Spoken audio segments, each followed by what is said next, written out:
if that works for the other chairs, and we can get our giddy up on. Okay. I'm going to, since I didn't receive any public comment, I'm going to record the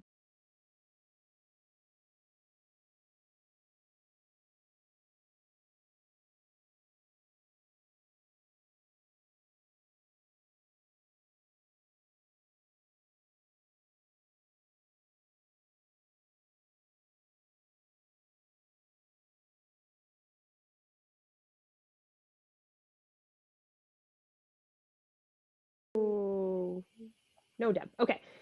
Tim. Here. And Sarah Bass present. William is here. Oh, William, sorry. Thank you. Seeing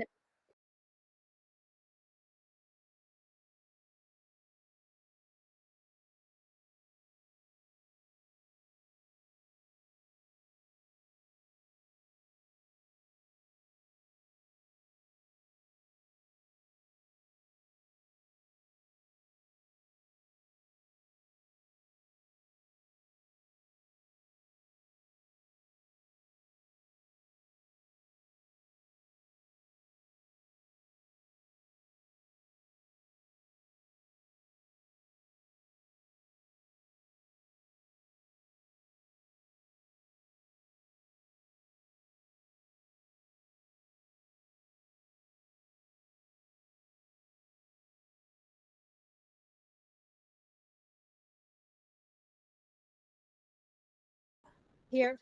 And Jennifer's here. Excellent.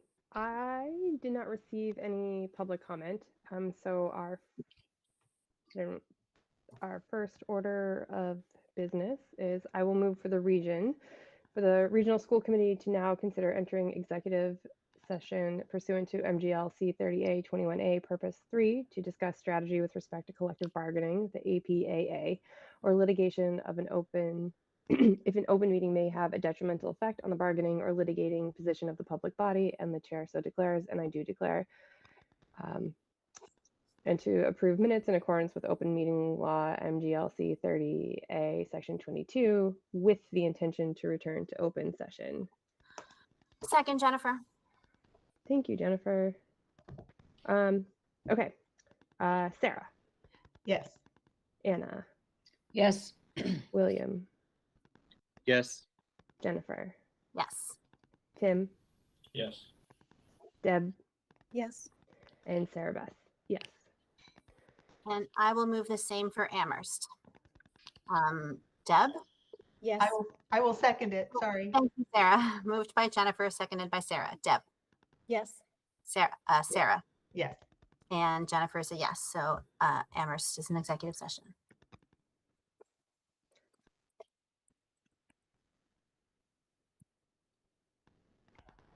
You're muted. Oh, think we you're can't hear muted. you. Oh, still muted, Margaret. Yeah. I move the same for Pelham. Second. I second. Oh, Thank you. William.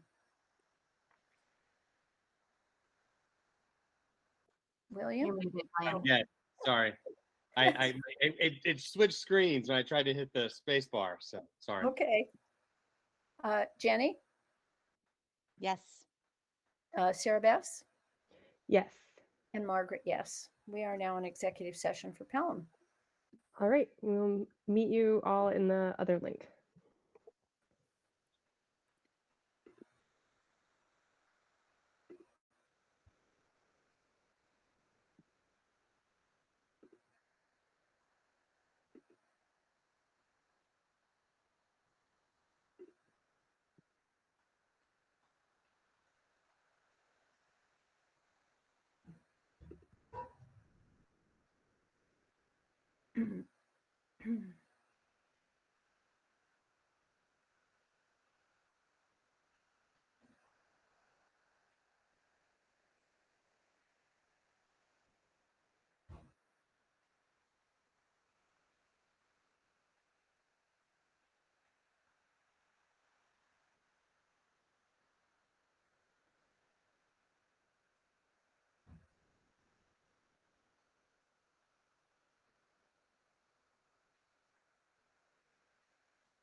I am alone and cannot be heard.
And I will move for Pelham to go back into open meeting. Thank you. Sarah Bass? Jenny, yes. Margaret, yes. Okay, thank you.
Okay. I think we're all back. Oh, look, and Anna's camera works. Yay. Okay.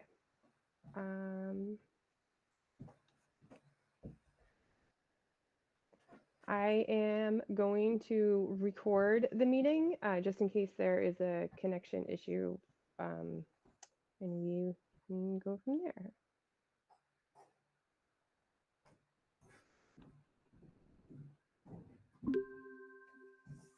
Okay.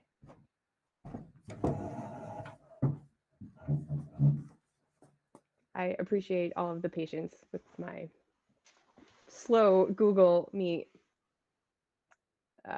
usage. Okay. So our first order is the APAA ratification vote.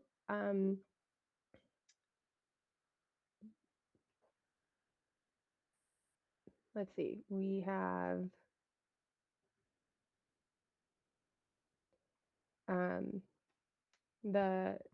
Anna, since you were part of this negotiating team, would you like to review the highlights for us quickly? Or is Jen still here? Yes, I'm here. So we were able to come to an agreement with the APAA. They have agreed to a 2.5% increase in COLA for this year, and then 3% for the next year and 3% for fiscal year 2028. We have also agreed to increasing longevity payments to bring them up to the same as the committee action employees contracts. And so they didn't ask for really anything else, and we felt like this was fair. So Great. Is there any further discussion? Okay. I will move for the region to approve the APAA for July 1, 2025 to June 30, 2028 as presented. Second, Jennifer. Excellent, thank you. Okay, I'm sorry, I was muted. Can I say something? sure. Could you perhaps cite the particular MOA, because I don't think it's yet publicly attached to the agenda. For example, it's called the Memorandum of Agreement. Oh, memorandum of agreement between the Amherst, Pelham, and Amherst Pelham Regional School Committees and the Amherst Pelham Administrators Association. Is that what you're saying, asking for? Okay. Yeah. Yes, I can do that. Okay. Sarah. Yes. William. Yes. Bridget. Yes. Tim. Yes. Jennifer. Yes. Deb, Yes. Anna, Yes. and Sarah Beth. Yes, it is unanimous at the region. And I want to say thank you to everybody who worked on pulling this together. I Jennifer. move the same for Amherst. Can I have a second? Second? Thank you, Sarah. Sarah, how do you vote? Yes? Deb, Yes. Bridget, Yes. and Jennifer's a yes. Thank you. I'll move the same And for I Pelham. move the same for Pelham. Do I have a second? Second. Thank you. Sarah Bass, Yes. William, Yes. Jenny, Yes. and Margaret, yes. All right. Great. Thank you all very much. Okay. Next up is our annual HR director. Our annual HR director. Our annual HR report.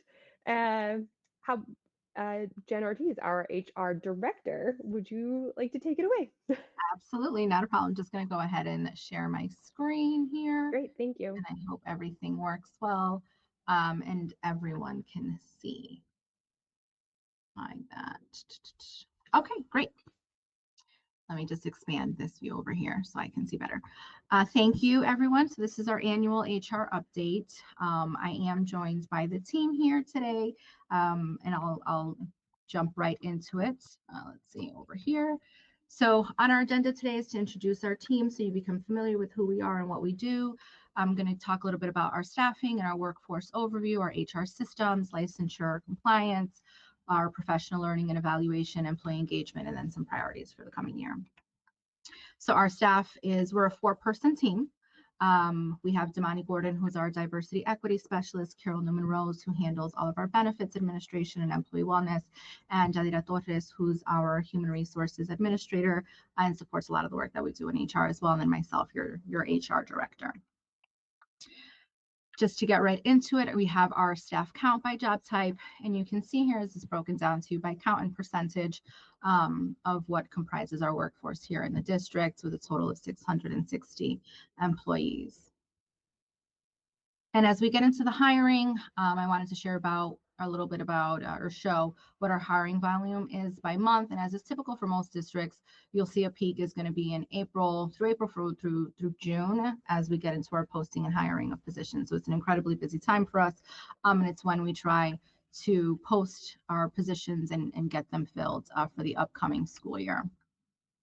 This year, this is a breakdown of the positions that we've hired for this current school year over the summer by counts. The next slide, it just shows it to you in a different way, which is by percentage. It's important to note here, and I'll follow up a little bit about it too when we get into licensure, is that every year the district is required to repost any positions that had been held by unlicensed educators. So you're going to see for teachers, the count is pretty high at 48, but that is because there were a number of positions that we needed to repost and rehire for because they were unlicensed educators or educators on a waiver who held those positions, and they need to be reposted and rehired for every year. Again, this is just a pie chart giving you the same information just in percentage form. And units A and C typically are, despite even having to repost and rehire for unlicensed positions held by unlicensed educators, they're still the positions that we have to hire the most for during the summer due to turnover in those groups. Most of our vacancies are filled within a window of 25 to 45 days from posting to when they're filled and a candidate is selected. And as I mentioned, they're mostly in our student-facing and direct services positions that we're hiring for, and the volume of the positions that we're filling throughout the summer and into the school year. Right, we're currently hiring. We're still hiring for teachers as people may transition out of the district throughout the school year. It doesn't stop, right? Just because the summer ends doesn't mean the hiring ends. It is a continuous thing that we're always doing to make sure that our buildings are staffed. These are the turnover and retention rates for this current year, for school year 26. And you have the information here by count and percentage of the total group. And this is over the 5-year period. This data point was very interesting to me as I was looking at it, because we have nearly identical amount of turnover every other year. I don't have a very good explanation as to why that is. We were looking at it, is very interesting. The green, which is terminations, does account for any non-renewals or reduction in force. And other is typically individuals who are on an interim contract and received what we call like a thank you for your service letter. They're very unique data points. I will say that, and I don't have a very good explanation or reason why, and it's continuing to look at what our trends are. Yes, Deb. I'm sorry, I didn't hear you clearly. Can you explain what the green is again, please? Yes, the green is terminations, but really what that includes is anyone who is a non-renewal or a reduction in force. Thank you. Very little district initiated terminations in terms of someone being discharged or terminated. So that's what that green encompasses. I will say that for this school year 26, this point last year, so in December of last year, our exits were at 48. So at least there's some positive trend there for this year. We're not at as many exits this time as this time last year. Sarah? Oh, you're muted, Sarah. Thank you. So for the school year 26, are these, have these staff people already left, or they have announced an intention to Announce. retire at the end of the year or Yes. whatever? So this is including everyone who's already either put in their intent to retire or intent to resign. Maybe they're resigning at the end of December, or they're retiring at the end of the school year. Yes. So we haven't necessarily lost this many No. employees. This does include, those with an intent to retire. We keep them all on the same list and to track. Thank you. Yep, that's a good point. Thank you, Sarah. Jenny? Yeah, I noted in the report that you shared with us that it said that we are at a lower level than we were at this point last year, but that projections indicate total separations may exceed typical historical levels. And so I was just curious if you could speak to that. Because it's still higher than the previous years and where we were, like, for instance, in 24 and 22, right? And so just if we keep trending this way, we could still reach higher resignations. I mean, we're at 34, in 24, we were at 54. And as we get closer to the springtime and as we get closer to May and June, there are a number of resignations that do come in. There are also a number of retirements that we get last minute. And just being entirely transparent, there is a transition coming up, and some staff members who may not be ready to share that information yet, but as we get closer to the restructuring and the changes might, in May decide, I'm going to retire, right? I had a conversation very similar to that earlier this week, staff members who are thinking about retiring given where they are in their career and maybe where, the transition or shifts that might be happening in the future. Thanks. Yep, of course. Staff attendance. So our absence management system allows me to go back 90 days, I believe, in order for me to have a breakdown by category of staff. So that's why your snapshot here is from October to December. That allows me to break down by staff. In total absences, you see we have over 2,800 absences already during that time frame. And I picked the data point sick leave absences for a number of reasons. Sick leave absences, I just want to be clear here, does not include anyone who is on an approved medical leave. That's a different category that we can choose in our absence management system. So these are your typical, day-to-day sick leave entry absences. And also it's the one absence category or absence type that's available to all staff. In contrast, vacation absence type is not available to all staff. It's not available to school year staff. So I picked this data point in particular for that. Jennifer? Why are they not in whole numbers? Because staff can take different time increments per day, right? So they don't have to take full absences in a day. They can take them in increments. And also our staff members, depending on your category of employee, you have different hours per day. So this is the way that the absence management system captures that information. Okay, and when I see a percentage, what is it a percentage of? Of the total absences above, right? Well, when you look at Unit A, 534 absences, it is your total absences, it's a percentage of the total absences. The 534 is a percentage of the Of 20. no, I'm sorry, of the 1165. Okay, thank you. Yeah. So this is just looking at sick leave absences, right? I give you your total absences and then your sick leave absences.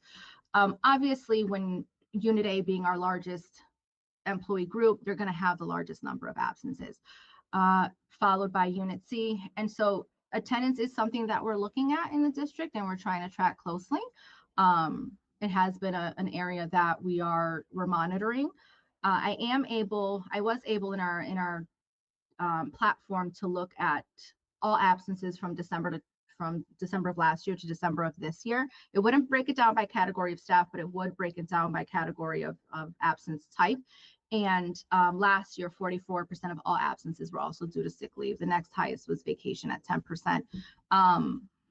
Staff can track all types of absences in our absence management system, including if they have to be out for an IEP meeting, for bereavement leave, any number of types, but those were very, very small percentages in the grand scheme of things. And so we are looking at implementing or putting in place some attendance guidelines because it has been something that as a whole the district has been looking at, and feedback we've received from administrators is something to really address. Sarah Marshall? Yeah, is there not a rule of thumb, but like what is a typical, what would be what would be hoping for? I mean, any improvement, yes, but like do Yeah. most districts, they're like around, I don't know, less or some specific number, like Right. I think what we're baby steps, right? I think what we're looking at is for staff not to get into the category that we call here absent without pay. So it's very common for staff to go through all of their sick time and then start to enter an absence type called absent without pay and just be absent without pay. It's not absent type, it's what happens. Yeah. And so what we're trying to achieve is that staff don't go into that, we call it AWOP, into that AWOP scenario. And again, that might seem like a really tiny step, but it is, we have to start making some increase somewhere, right? We have to make gains somewhere. And we do have quite a few, and I'd have to pull the data, but we have a few staff members who are out of time as early as November or December. And that's significant because every year staff receive at least 12 sick days, right? The least amount is 12 sick days. After that, different categories of staff earn more time every year that rolls over and accrues. Jennifer, and then, no, Bridget, and then Jennifer, sorry.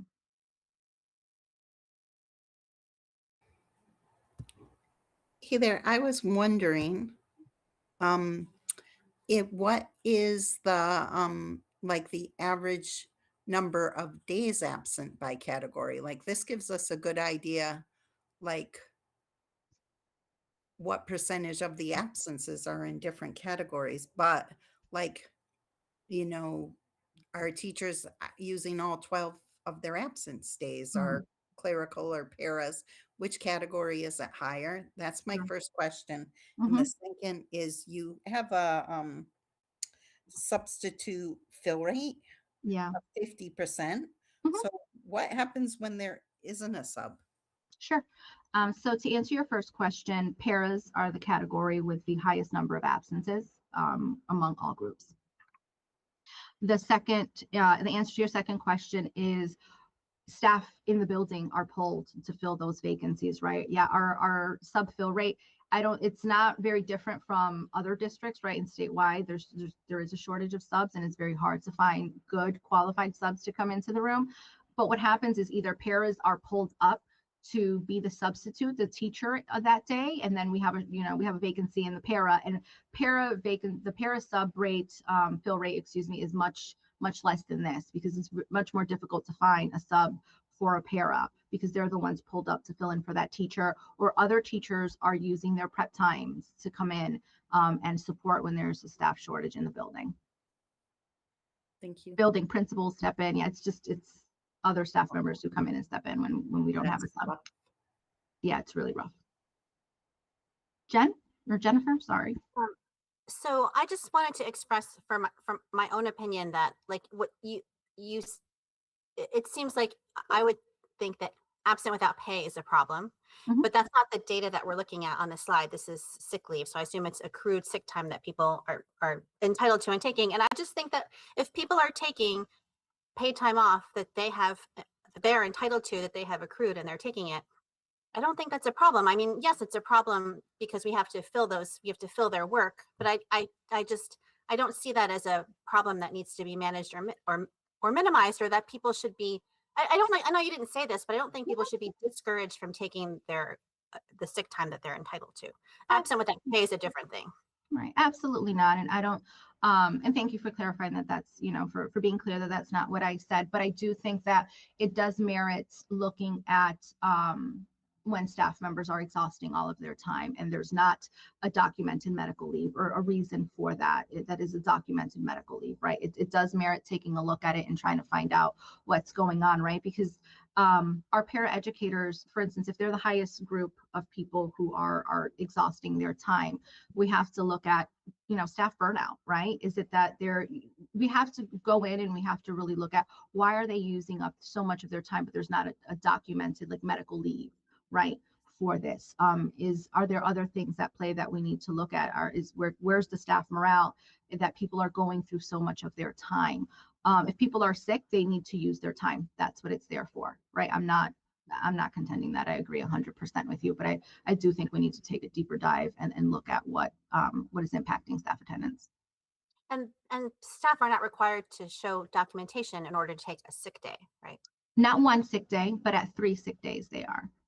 3 like in a row? Yes, 3 consecutive sick days. Okay, thank you. You're welcome. Oh, Jenny?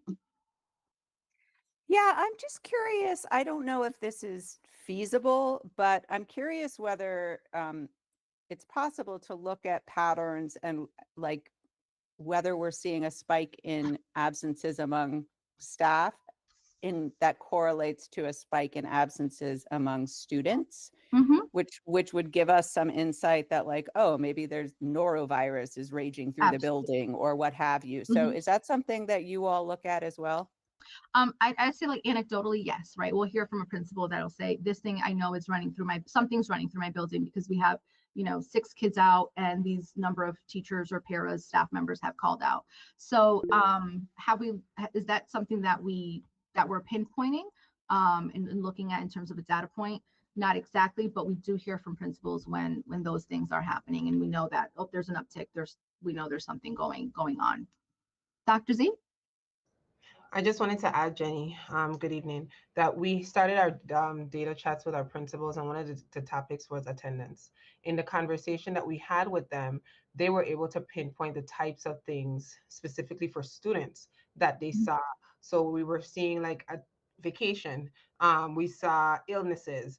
We know like for one site, there was, I'm going to say pertussis, but whooping cough, like different things that showed up. And so when we sit to have the deeper discussion, this is why HR is able to pull that now, and we can correlate those conversations more so by site when we meet together, but not so much like that's what we're looking at. And then I also wanted to say, Jennifer, you're correct. And about using our sick time, but I wanted to reiterate what Jen said as the HR director.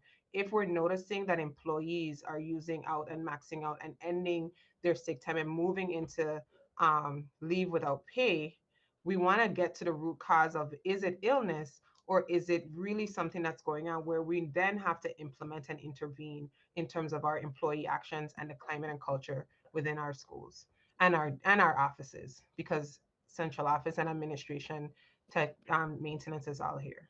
Mm-hmm. Continue, Jen. It's a Jen show. Nope. It's anyone's show. Thank you, Dr. Z. Let me click over here so I can get my cursor work. Oh, did I go back too far? There we go. All right. So our workflow improvements. We recently implemented the entire HR suite for PowerSchool. We've kind of been doing it incrementally. We started with applicant tracking, and now we have all 4 platforms. And so it's really made it's just made us more efficient in our department. It's not something that we had, our onboarding was not automated, and we've been able to make it fully automated. And it does, we still have the opportunity for staff who want to come in person and do their onboarding or, apply in person. We have that available for them. The majority of almost all of our onboarding happens from start to finish, right? We want an employee's trajectory here. It's through our Power School HR suite so that we have the full picture of that staff member. From hire to retire in our district. The systems talk to each other, so it just makes it more efficient. Another beauty of this is that we're able to be consistent with our onboarding, in particular when it comes to training. So our mandated trainings are all part of this onboarding. So when a new employee starts, we know that everyone's getting their conflict of interest, their bullying prevention training, their Title IX, training, mandated reporter trainings. And what we did this year as well is we are ensuring that everyone gets a preliminary offer contingent on a successful background check. Not that it wasn't done before, but now it's systematized. It's part of the onboarding process where we're getting those results and we're ensuring that those results are in place before anyone is placed in our buildings. We're also really working to make sure that our HR systems and protocols are codified and that they're simple and easy to use, right? And they're in place. So even after, when I'm gone or someone else is not here and there's someone else in place, they're easy to follow, easy to use. They're in a shared drive. In particular, we trained our administrators this year on, retrain them on what's progressive discipline, using our progressive discipline chart, really operationalizing that, creating a shared drive where they can find all of these templates, go back and reference the information that they were trained on, continue to do more training. But it's really trying to just modernize the work that we're doing and increase efficiency so that everyone knows where to go, where to look. It's accessible also to administrators. Perform communicates with professional learning. Perform is our educator evaluation system, and it communicates with professional learning, which is our PD. So if an administrator is seeing something and they feel that a teacher could really benefit from certain PD through their evaluation, they can assign that PD through professional learning. So it's much easier to use, and they communicate with one another. And we're excited to be able to continue to move forward and push it forward. William. I was just going to ask on the evaluations. Is that for all staff or is that just for the educators? All staff. Thanks. So licensure, as I had mentioned, our districts every year, if we have any unlicensed educators, their positions are reposted. They're alerted. Last year was in April, but typically they're alerted in February when their positions are going to be reposted for the following school year. So this year we had to hire new positions, but also other positions that we'd had to repost. 50 of them were requiring licensure. 16 unlicensed educators were hired in positions. Typically, the reason why someone who is unlicensed is hired in a position 9 times out of 10 is going to be because there were no other licensed applicants in that pool. 2 educators have since obtained full licensure. 14 waiver requests were submitted to DESE. And actually, as of today, 8 were approved. And so we have 6 pending DESE review.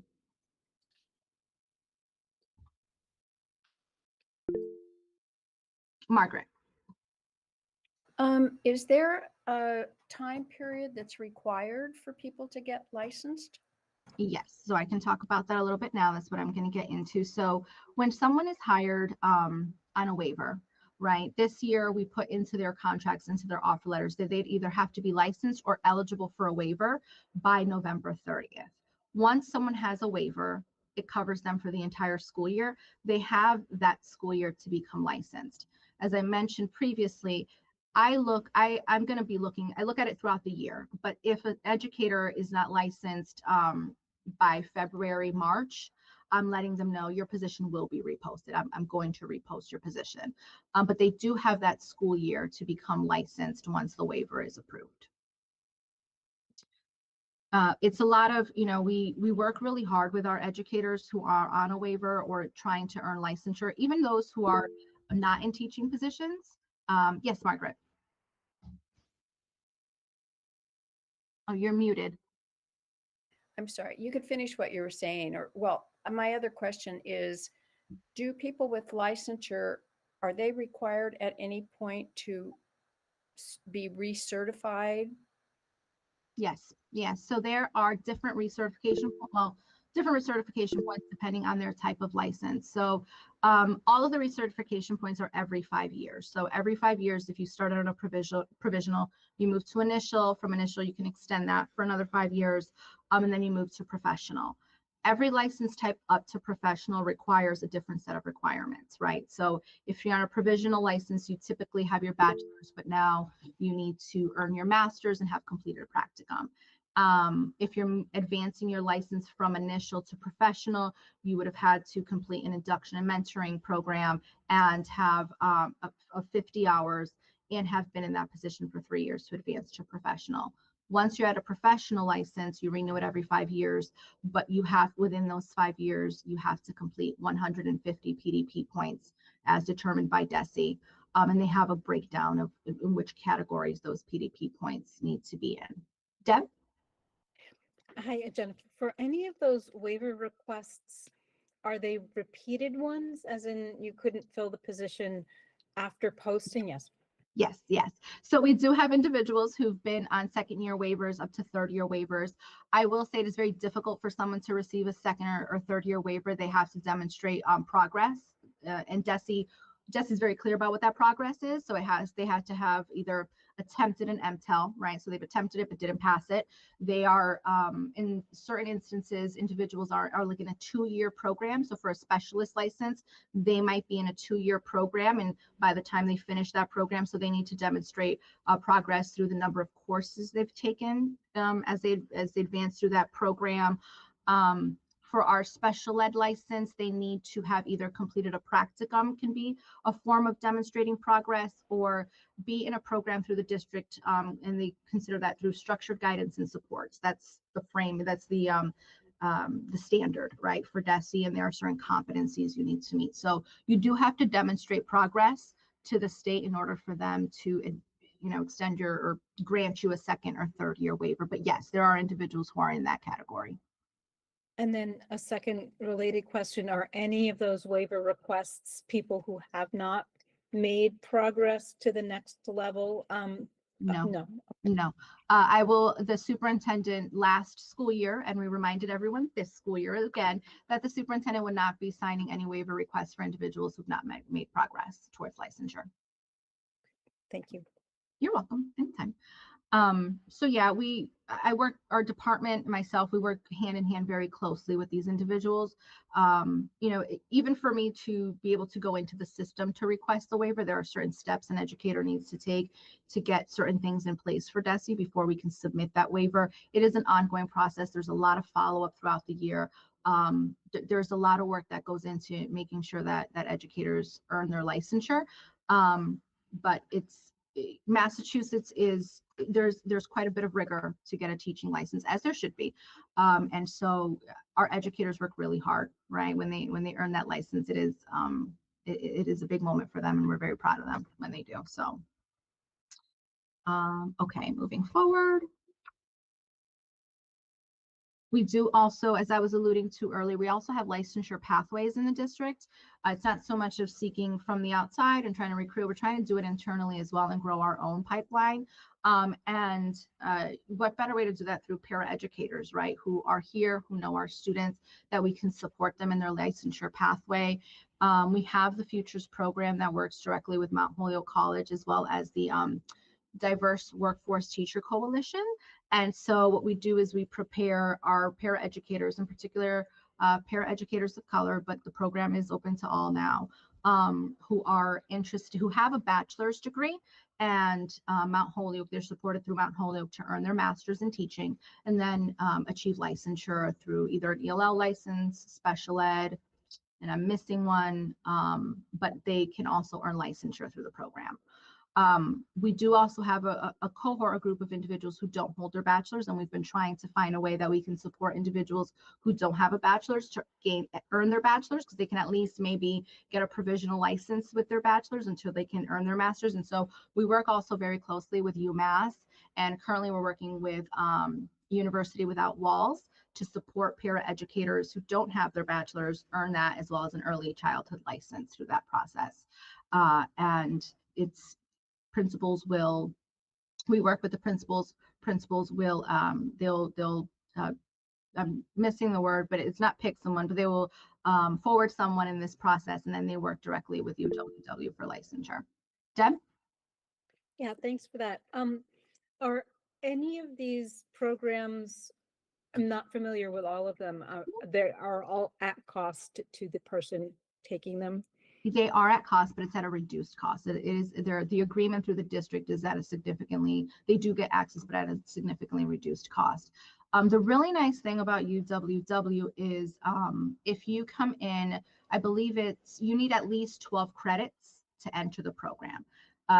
Community college, I believe now is free in Massachusetts. So if you can, we're trying to work a different agreement, maybe through GCC or HCC to get another program in place. So if individuals don't have those 12 credits, they can go through the community college, get the 12 credits, go into UWW. Another really nice thing about working with UMass is they have a portfolio class where you can use your time as a paraeducator or your time in the district and apply it as credits towards the program. So it's really trying to combine these pieces to support our workforce in earning their licensure and obtaining licensure.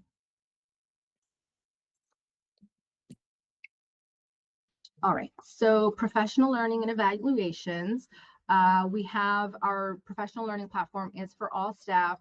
I tried to take a snapshot of where we are, at least in the for teachers, where we are in the evaluation process, and how many have completed their goal setting requirements, which teachers had to complete goal setting by October 1st, and the number of observations that have been completed since then.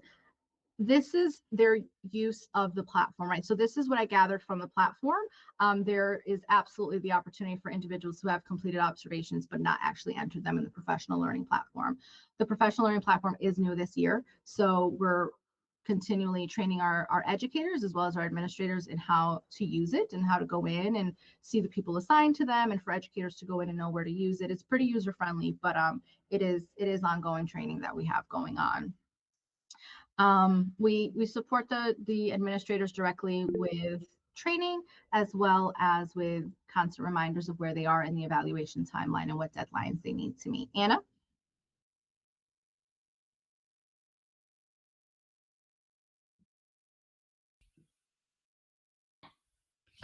So I'm kind of wondering how many observations should have been done by November 15th. So what is 22, what is 20 300. all So of the this is, observations they're ever supposed to do? sorry, it cut out, so I didn't mean to cut you off. I'm sorry, Anna. What was the second part of your question? Is 77 observations like 77 people that they have observed and they still have to finish the other? Okay. And Yeah. then how many deadlines are there? And so are they on track to meet, to complete all of their observations, or are they behind?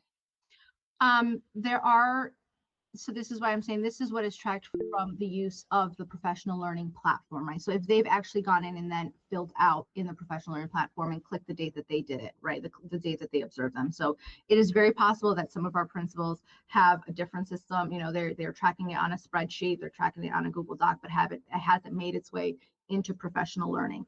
All teachers, though, should have had at least one observation by November 15th.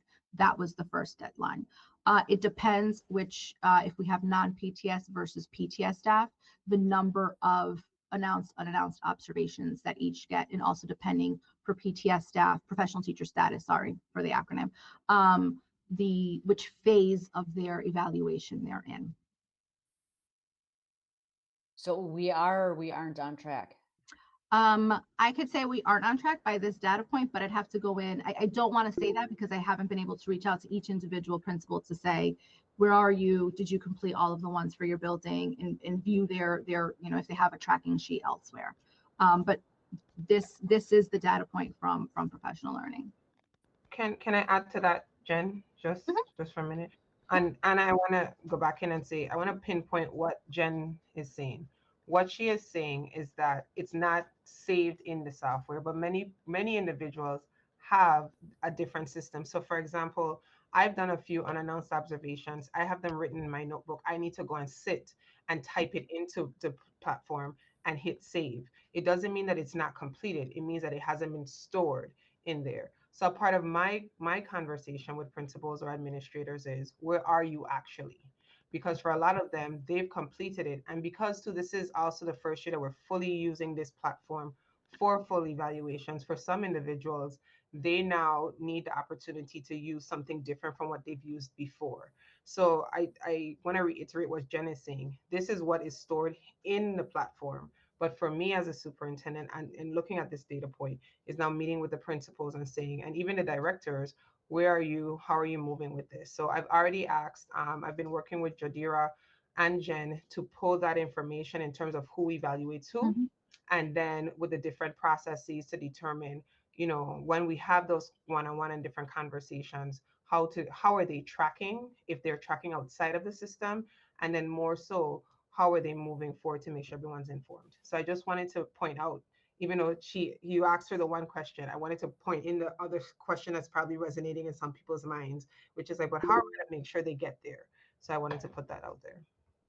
Yeah, I mean, I wanted to make sure that, this district has had a number of problems with documentation, and Mhm.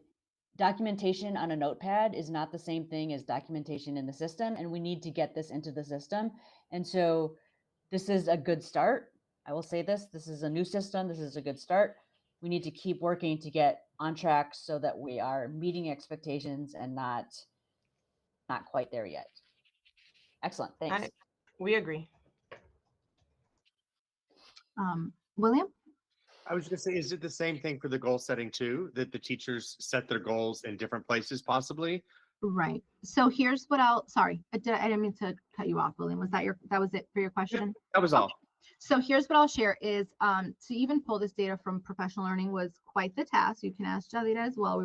Because what professional learning does, and I'm trying not to bore you with all of this, like talk about our platforms and software, is it really does break down. It'll say, okay, this teacher has 22 tasks, but the tasks are the goal setting meeting, team goal setting. So some of the teachers, and this has been allowed in the past, and it's okay, is they may not have set their individual goals, but as a team, the team set their individual goals, right? So that could be a department.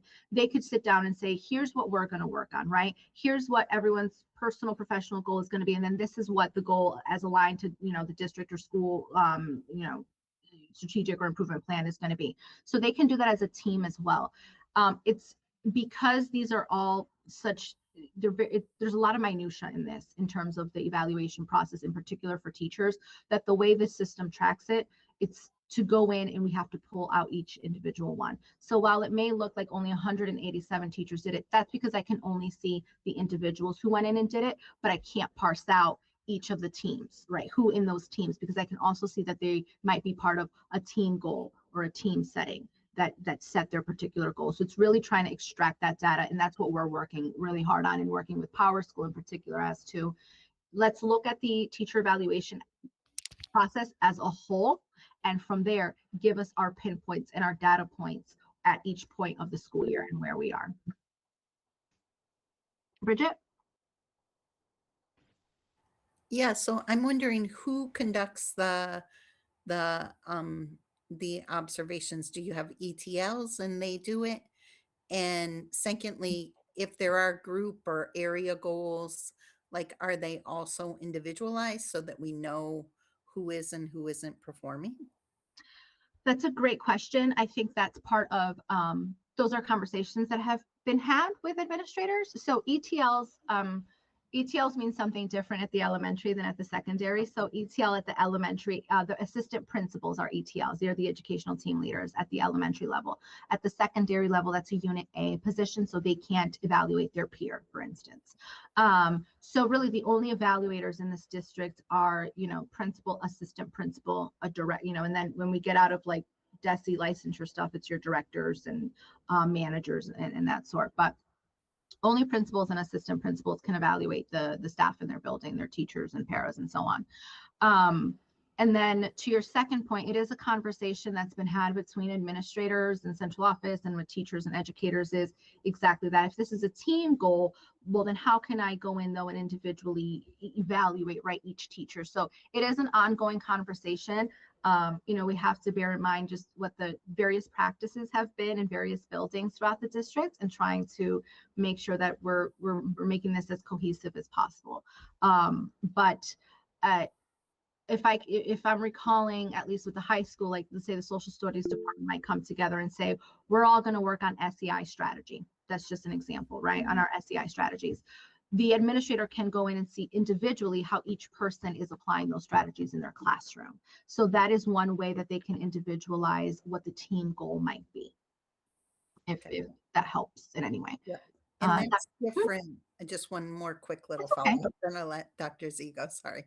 Mhm. So then in the evaluations, is this also the place where there's weaknesses and concerns and that type of thing that might come up for an individual teacher? And is that only happening under the under the observations? Because like everyone knows when they're being observed, right?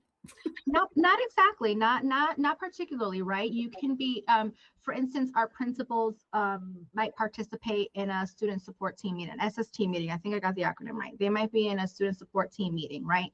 They might use that opportunity to be their unannounced observation, where they're observing how the teachers strategize around, you know, a particular challenge with the students, how they reach out, or if they're copied on a communication, or if the teachers are, I'm trying to think different ways that unannounced can happen in a variety of different ways, right? If a teacher has a parent-teacher conference and the administrator happens to be there, they can see what they're, you know, how they engage with the families, you know, in that sort. But it doesn't always, it's not always known when that unannounced observation, or when the principal will use the opportunity for an unannounced observation. Okay, thanks. Yeah, that's great. I didn't know that piece. Sure. You're welcome. Dr. Z?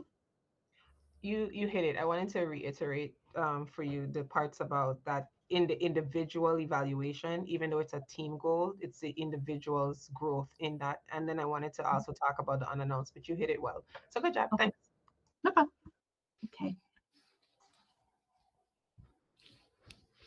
We also, so this year is the first year that HR has taken on the new educator induction and mentoring program. And so right along the lines of what we're talking about, for this cohort anyways, I wanted to focus heavily on a number of pieces. And the two areas that I wanted to focus on were really like our professional culture and climate, but also evaluations, right? What does an evaluation look like? So Mickey Gromacki was kind enough to come in and be the administrator who trained and facilitated our conversation on what is the DESE rubric? What does it look like? How familiar do you feel with it? What do you know what your administrators are expecting of you when it comes to the standards and the indicators within that? So, we have work sessions too with Tim Austin and Melissa Sulikowski, elementary and secondary teachers. They're veteran teachers in the district who are going to do work sessions so that our new teachers can get used to learning our systems, how to use our systems, how to, what are artifacts and how to upload those artifacts, things as simple as that. We also do an asynchronous through professional learning. We're also giving them asynchronous sessions on bullying prevention, building a culture of kindness, trying to think of what the classroom management and behaviors and those of the sort. And they feel very successful. We're at the mid-year point. Our next session will be in January. And it's something that we're really excited about in being able to prepare our new cohort of teachers who came in this year and advancing them throughout.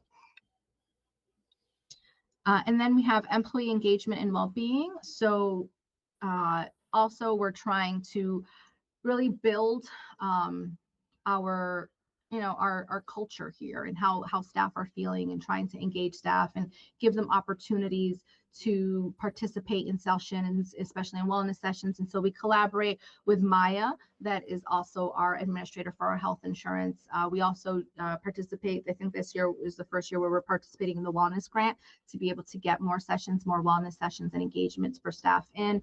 We surveyed the staff at the beginning of this year to find out what would they be interested in. And based on those results, we're trying to build, not me, Carol, she's great. She's part of our team as well.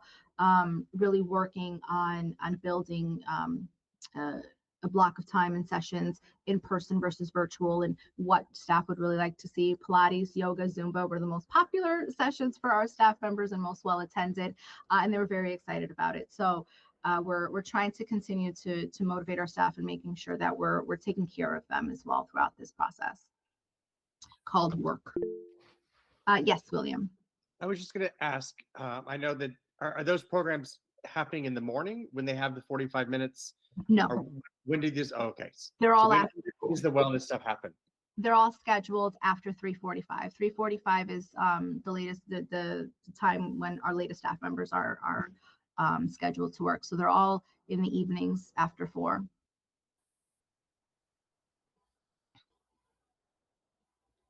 And then just some priorities for the coming year, or for the current year and moving forward, is really strengthening our recruitment pipelines, continuing to work with UMass and Mount Holyoke, work with the community colleges in the area to support our staff to make sure that we can grow and build within, streamlining our procedures, codifying them, making sure that we can align and operationalize our progressive discipline and ongoing support for the restructuring. Sarah Marshall? Oh, you're muted.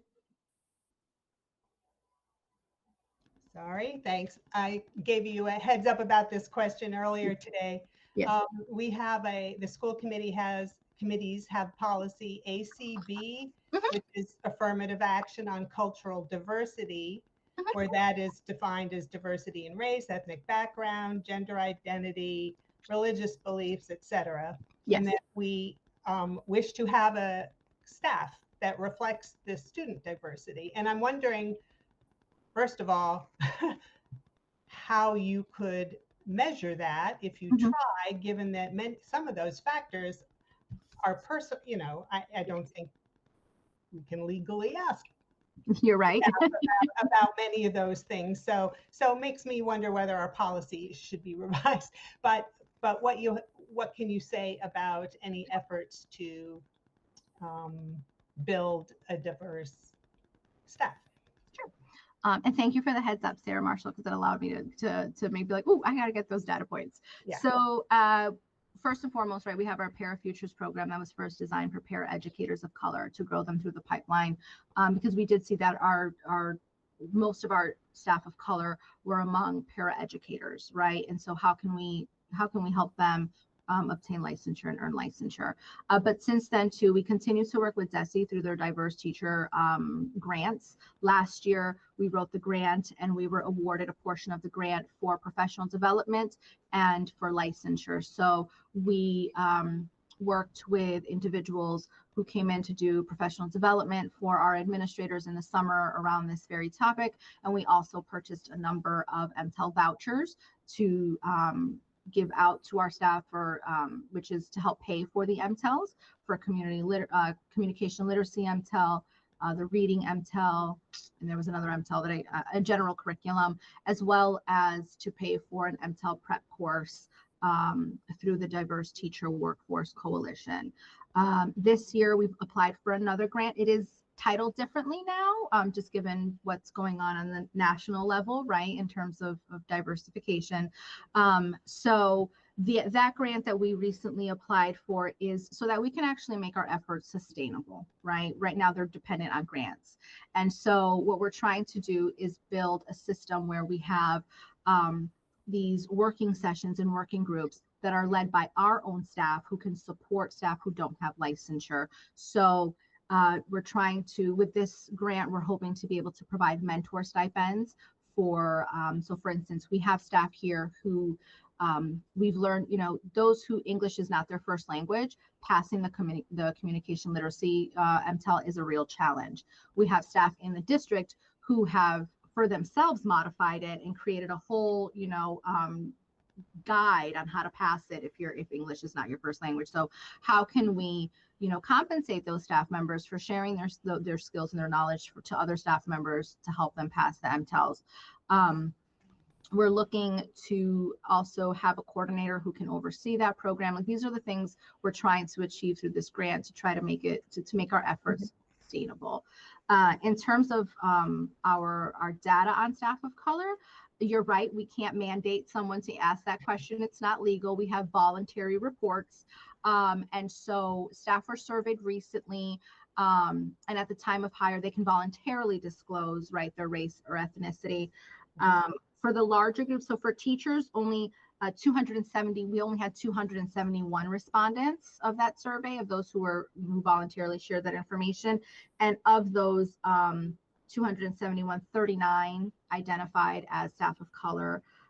For paraeducators, similarly, only 41 filled out the survey and voluntarily identified or shared their identity. And of those 41, 14 identified as staff of color. In the other groups, they're smaller, so they're easier for me to just go through quickly and look at.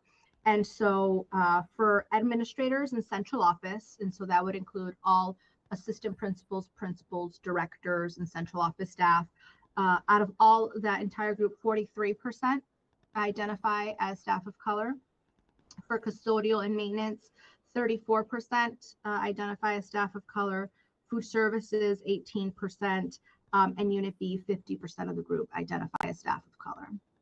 Thank you. But as for the other aspects of diversity, which the policy mentions, right? Maybe anyway, those are not things that you can measure. No. Can't ask someone other. Right. Yes, you're absolutely right, Sarah. So okay. It is very difficult to measure those pieces. Yes. William?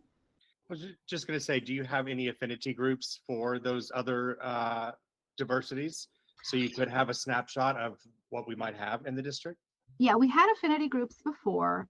We've been cautious about introducing affinity groups again, simply for the fact that we would have to do it in a way that they're not excluding anyone, right? And I don't think that would be anyone's intent anyway, but we have to be careful that if we have an affinity group for, depending whatever the identity might be, that if someone who does not present as that identity or shares that identity is still allowed to participate and be a contributor of that affinity group. And again, what's happening at the national level, because we have discussed this with like legal counsel as to like how can we find more ways to support our staff and help our staff feel like this is an inclusive and safe space for them. And so we're trying to find ways to do that one, don't put a target on our back, but also are excluding staff members as well. So we're working on it is the short answer. I'm sorry. Bridget. So little change of topic, I think, in terms of strategic priorities for the year. These are things I would totally pick, but I just wondered if you could talk to us a little more about what it would look like to provide ongoing support for the restructuring implementation. Sure. So it's constant meeting with principals and administrators as well as with the union. We have to make sure that our seniority and our licensures sheets are all up to date and accurate, because as staff transition from multiple buildings to one building, there might be a cascading effect there, and seniority looks at the district as a whole. It's not parsed out by building, so it will have a bumping effect. And also just being in constant communication with APEA, because there are some things that their staff members want to see happen or either expecting to happen. And so we have 2 negotiation sessions coming up, unrelated to like regular negotiations, but through the JLMC process of things that staff had asked for as considerations that Dr. Z and I will be working on and entering in. So it's keeping those lines of communication open, trying to support staff through that, but also making sure that our data is on point so that if there is a reduction, if there is shifts, if there are bumps, that information is transparent and it's accurate. Okay, thank you. Yep, you're welcome.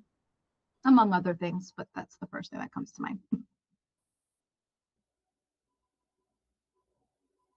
Any other questions? So that's it. Sorry, I didn't have a question slide, but any other questions? Margaret. What are committee action positions? Sure.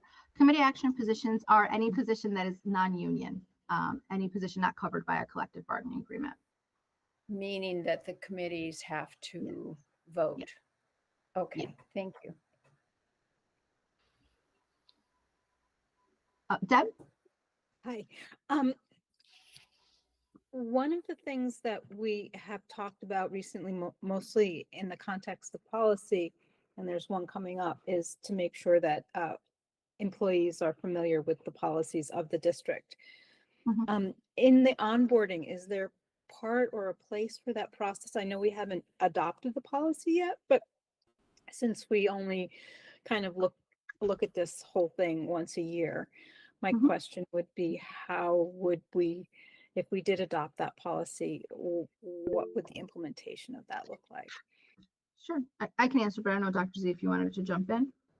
Or I just want to say, like, the immediate thought I had, Jen, was like, as we're using our Power School Records platform, and I know you and Jadira have been developing like the onboarding section where individuals have mandatory trainings outlined in there that they have to complete. That would Yep. be one way to do it.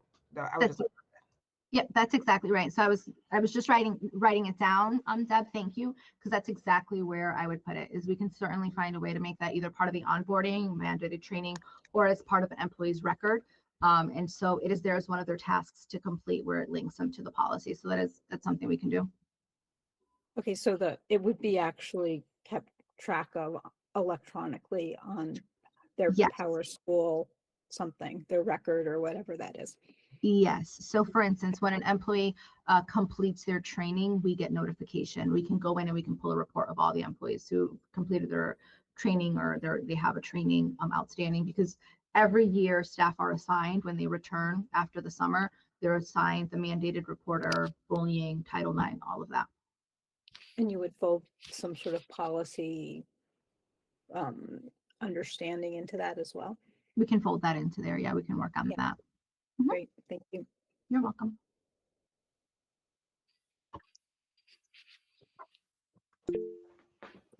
William? You may have already gone over this, and I apologize if you did. Does the new Power School platform allow for exit interviews to be stored in Yes. that system? And then if we are doing exit interviews, which I'm assuming you are there any equity related patterns that we should be aware of that you're noticing? Sure. So I did ask Alida to pull the information on exit surveys, because we do keep it in Power School, but there's so few that actually get completed that it wouldn't have given us a good, there was nothing that I saw anyways in terms of equity issues. Some of the things, staff will say I'm leaving for another job, things like that, but it's such little, such a small group of people who actually complete them that it's hard to see if there are any patterns, if any. Yeah. Sarah? One follow-up, is the exit interview something they can do on their own, or is it something that HR has to interact with them to get it done? No, they can do it on their own. It gets assigned to them once they send in their resignation notice. Becomes as part of their task and records, so that hopefully they can complete it before they leave. Some choose not to, or wait until they leave to complete it. But there are very few staff members who actually complete them. If we wanted to do this with fidelity, we could have someone sit with them, but it has to do with bandwidth, right? Like, can we actually take the time to sit with these staff members? So it's a form right now, but it's not. We don't have many people who complete it. Sarah? Yeah, I just want to express a concern. It's wonderful that so much of the work and employee records are being moved into digital formats. That also poses risk. Power School was hacked last year, I think, for student records. So kind of the hacking part aside, I hope there's robust local backup of all this employee data. I mean, for it to be held ransom like happens or destroyed, or, I know Power School is responsible, but I hope we are also taking the responsibility ourselves and making sure we've got the backup in case Power School falls down. Everyone still has their paper personnel record in our file, in our offices. Oh, so you're not paperless, you're just The beauty of Power School is that when something comes in, it's the beauty of having, and not just Power School, any automated system, right? Power School is just a vendor. It's that when something comes in, it's you immediately file it to someone's record if that's what it needs to, if that's where it needs to go, right? And there's also there's a chain of you see like the workflow, right, of who touched what when, right, of the approval workflows, requisitions. It allows it for a much cleaner, yes, I approved it and I can tell you the date and the timestamp of when that was approved or when that was processed. And so that's what it helps in terms of efficiencies. But we do have, every employee has a paper, an actual physical personnel file in our office. Thank you. You're welcome. Thank you, Jen. Thank you. I think we're ready to move on. Okay, Thank you so much. thank you. Okay, so next up, we have a boatload of first reads of policies. William, as Joint Yes. Policy Subcommittee Chair, would you like Um, to walk us through these? Yes, so we'll go through them the way they are presented in the agenda. So the first one, and thanks to Sarah Best, they're all linked here. So the first one we're going to go through is ADC, and it is replacing a current policy that was adopted in 2007. It was a very short policy. This one's been totally redrafted. And I, since we are on virtual, I don't think that I need to read these. I think people can read them. So I would like to just open it up to questions or comments as we're going each one. So Sarah Marshall.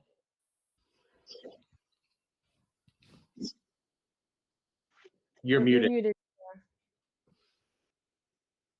Okay, thank you.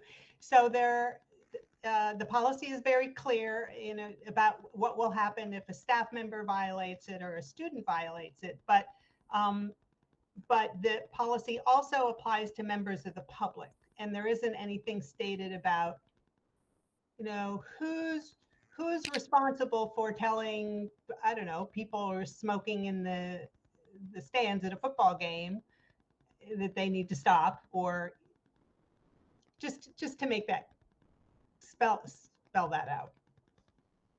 I don't know what we would suggest, but if it's stated that it applies to members of the public, Thank you. maybe there's something more to say. That's all. I think that would fall under a procedure rather than a policy. Who's responsible for saying what to whom, like that? But this does say what will happen to a staff member, and it does say what will happen to a student. It doesn't say what will happen to a member of the public. So that's all. It's just something I noticed. We will have a conversation at our next policy meeting and come back. Any other comments on this draft on ADC? Yes. Margaret? Yes. So I have a question. You have references to other student policies at the bottom of this. And I have a question actually, when I went to read those other policies about one of those, it's requiring signed forms for students who are participating in not extracurricular activities. And it's about chemical, student chemical health policy. I'm just wondering who keeps track of all that? Like who keeps the forms? Who asked to have the forms completed? And I know this isn't that policy, but this is a related policy. So I can tell you that when you sign your kids up for any sport, you have to sign and agree to it. I understand that, but who's responsible? Who makes sure that happens? And it's not just the sports teams. It says all extracurricular activities. So how are those records kept? And maybe that's for a different conversation, and maybe that's something to note, but that is a question that I have.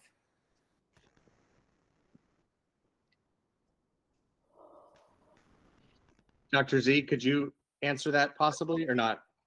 I was waiting to be acknowledged. Oh, so I apologize. Sorry. I have a hard time seeing following- multiple screens. I'm not very good at this. No, you're fine. I'm just following routines, procedures, and protocols of the committee. So I just wanted to make sure I was doing this the right way. I'm sorry. Just speak up next time. You're fine. Margaret, there are some policies that we have to update our student record system and make sure that we're adequately storing things the right way. And so when I was in the first meeting with the policy subcommittee, and I was able to refer back to them and see that there's some protocols in place that we need to. So one of the things I asked the compliance person in our district to do is to go back through some of our protocols and see where do we have actual written district procedures or practices outlined. And there's a few that I asked them to just bring them back to us. So for some of these, over the years, practices have changed, and have walked out the door. And for others, we need to bring those practices back. So give us some time to kind of put those in place. In regards to Sarah Marshall's question earlier, the last line talks about signs informing the general public. So that's in the policy. The procedural part that as a superintendent would be put into place, that's actually not written in the policy overarching, is what do staff and students do if the general public is at an event. Do we call APD? Do we, is the Right. first step to ask the person to out it? So that's more procedural and application of the policy than to be written here. Okay. Thank you for the clarity, Dr. Z. Deb? Are we going through these sequentially? Sorry, I had my hand up from before. Oh, Yes, that is the plan. Okay, never mind. Jennifer? I just wanted to say for Margaret, if you're asking how the chemical health policy is enforced, I can say I believe that if a student is found to be in violation of it by a school administrator, they look up if that student is involved in a sport, and then they contact Victoria, the athletics director, and then Victoria deals with the student. So it works. That wasn't my question. No? No, but thank you. Okay. Deb, do you have another question again? Oh, yeah, no, it turns out I did. I think it makes sense to link it to the staff policy GBECA. Since Okay. it's linked, and I can send that to you. Okay. Thank you. Any other comments on policy ADC? Okay, so we're going to move on to the next one. And all of these have gone through legal counsel at least once. Sometime, and actually through legal counsel, it was gone through by two different counsels in their office. The next one we're looking at is GBEE, personal use of technology. And this is a brand new policy, so it's not replacing or updating anything.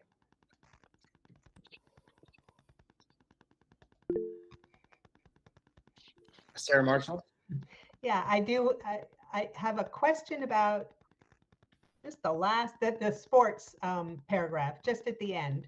I know that sports have captains, sometimes multiple captains, and I just wonder if coaches are sometimes communicating just to the captains, and they would really have to CC the whole team when really the message is only for the captains. And do you want to allow for that or not?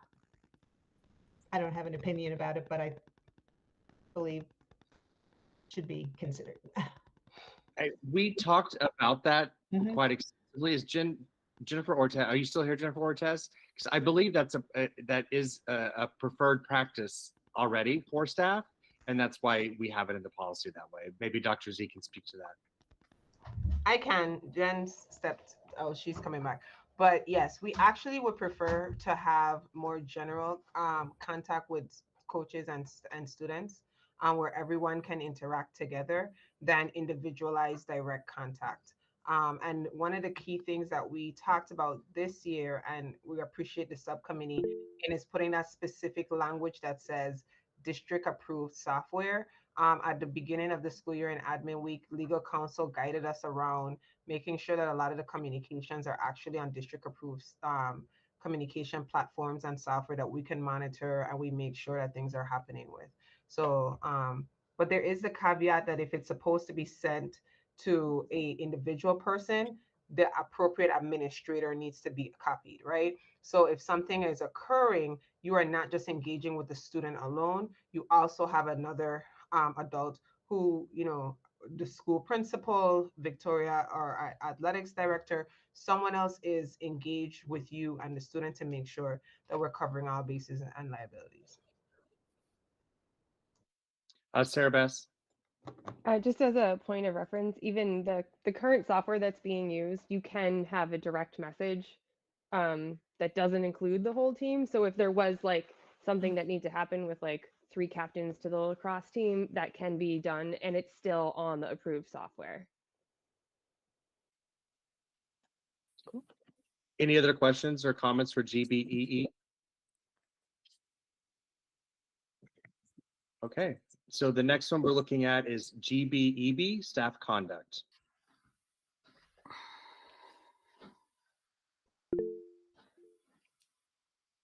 Go ahead, Deb. Yeah, we already have a GBEB, so somebody needs to be Oh. renamed. Yeah, so yeah, I can explain that quickly. So the current GBEB is on fingerprinting, which that one we are redoing that policy. However, we are going to relabel it. I think it's AAR. We will relabel it prior to adopting this policy, and then we'll also be rewriting that policy with the new label. But it's actually going to be in the A section and not in the G section. So we're going to be moving the fingerprinting to a different section. And then in our next round, hopefully in a month or so, we will be looking at that policy. But yes, you are correct. We currently have one, and this is totally different. So we will be moving the current GBEB policy to the A section. And then this one will be keeping the GBEB name.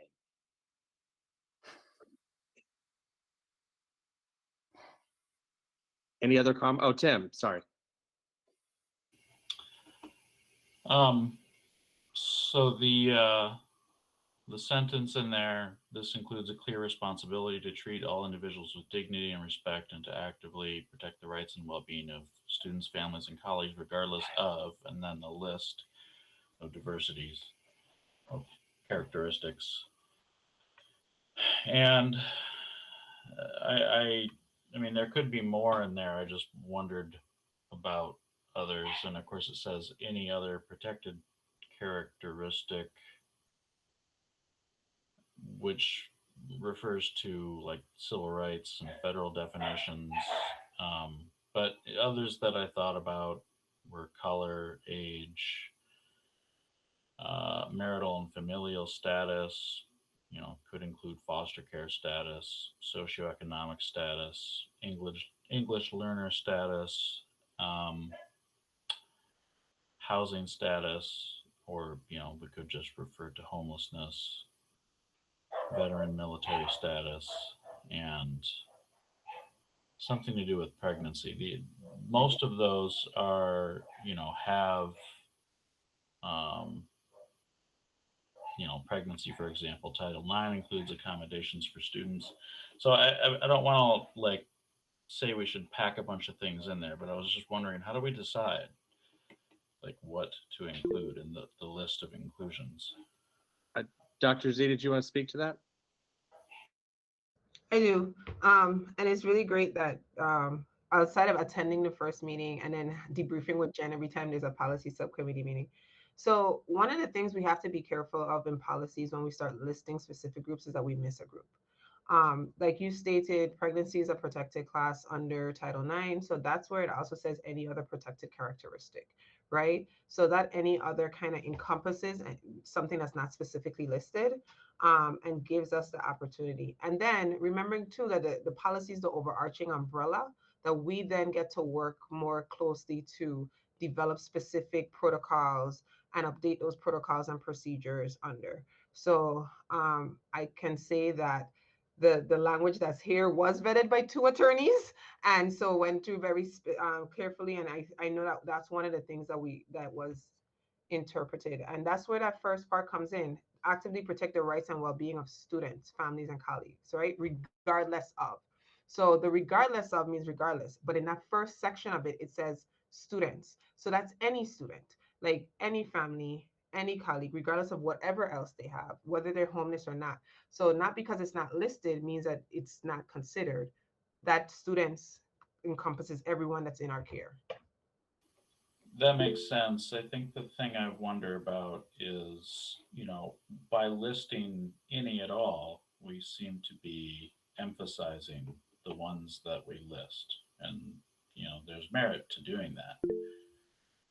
So that raises the question of whether we want to emphasize and make explicit our interest in protecting other characteristics.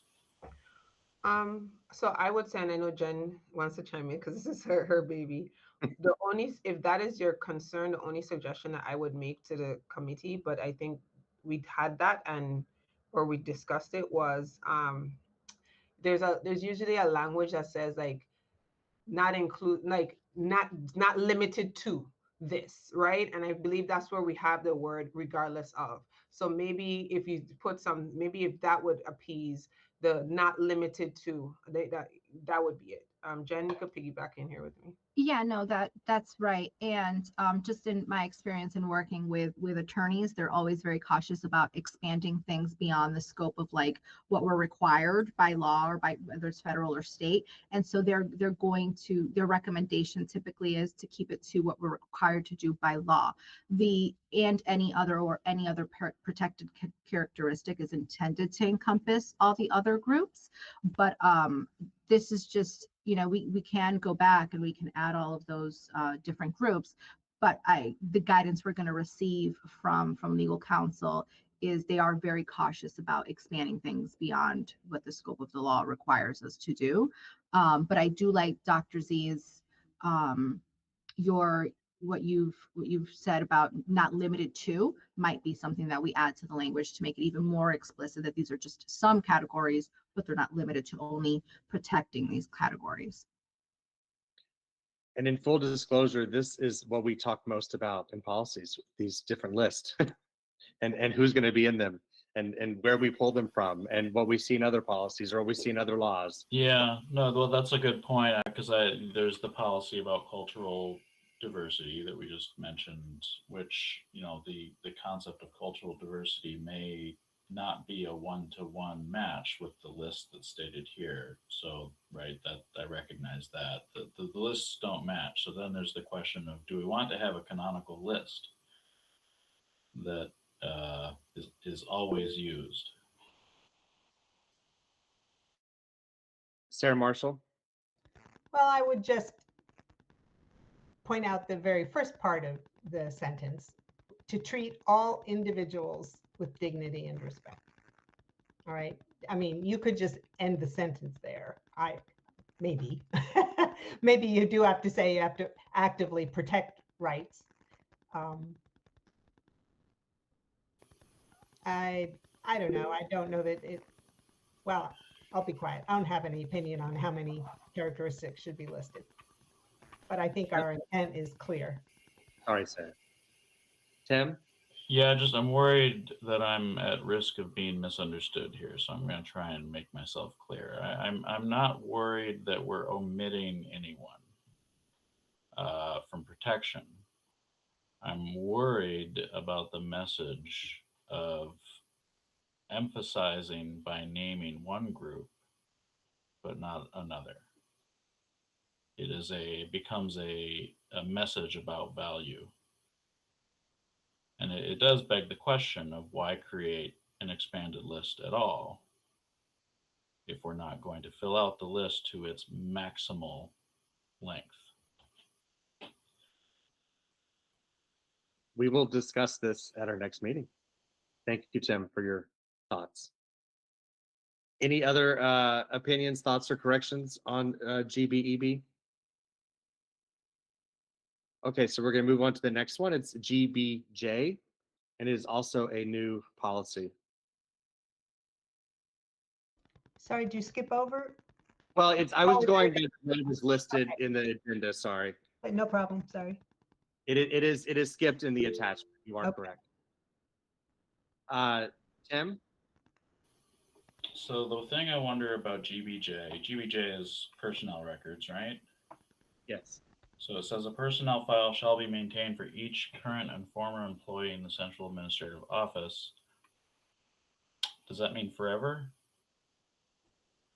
Because there is a municipal records retention schedule, and I wonder if we should mention that in this policy that, you know, I don't really know if the municipal records retention schedule of Massachusetts applies to school districts. Maybe that's not correct, but the way this is written, we're going to have to hold on to former employee records forever. Jennifer, did you have your hand up a second ago? Yeah, but then I put it down. I was just trying to find some, yeah, that's okay. Thank you. Thank you, Willie. Jennifer Chow? I'll just say that in my day job at UMass, we recently were purging some program files, and we were told that we had to keep personnel files forever. Like, we have personnel files from 1978, and we had to keep them. So just a data point there.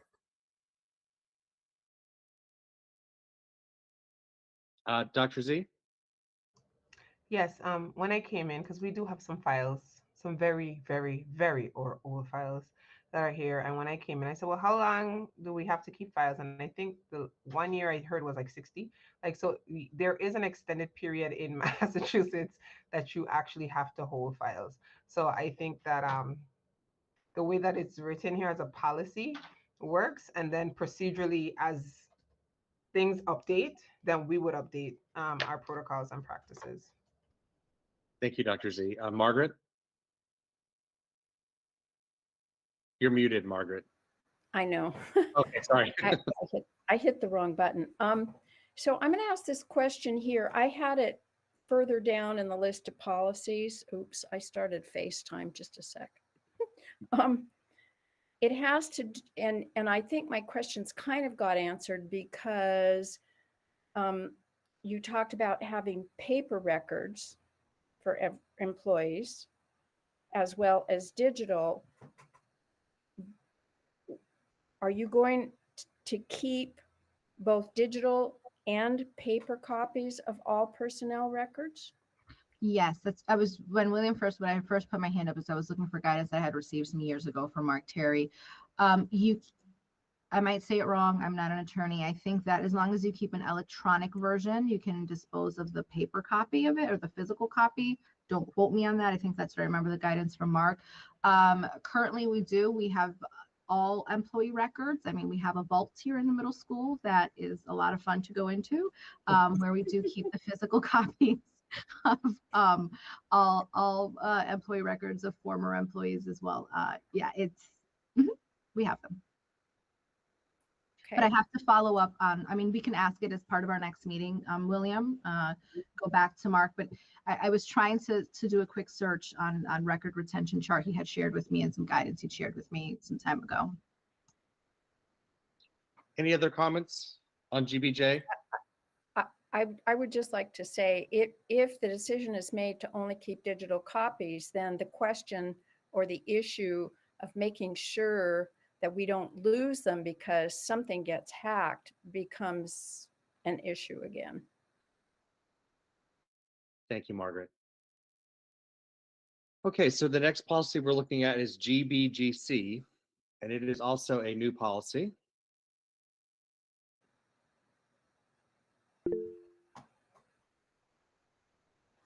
And I do want to say that we worked very closely with Jen and HR and Dr. Z on all of these. And just because we didn't have policies didn't mean that the district was not doing this already and didn't already have it proceduralized, but we didn't really have a lot of policies on personnel. So we're trying to beef that out. But by no means, this is a reflection on what was lacking in the HR department. So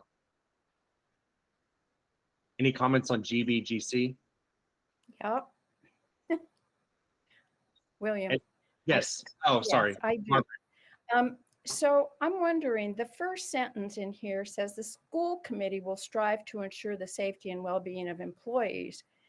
And I guess I'm wondering about that wording, because that would imply that we are responsible for the safety and well-being of the employees. And I wonder if our role is to ensure that the superintendent takes care of the safety and well-being of employees versus saying the school committee is going to do it.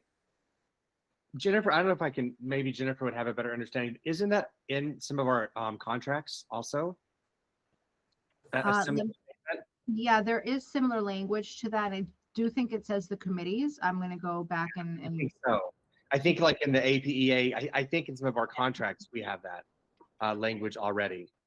Dr. Z? I was going to jump in and say the bargaining agency for the districts and negotiate the agency is actually the school committees.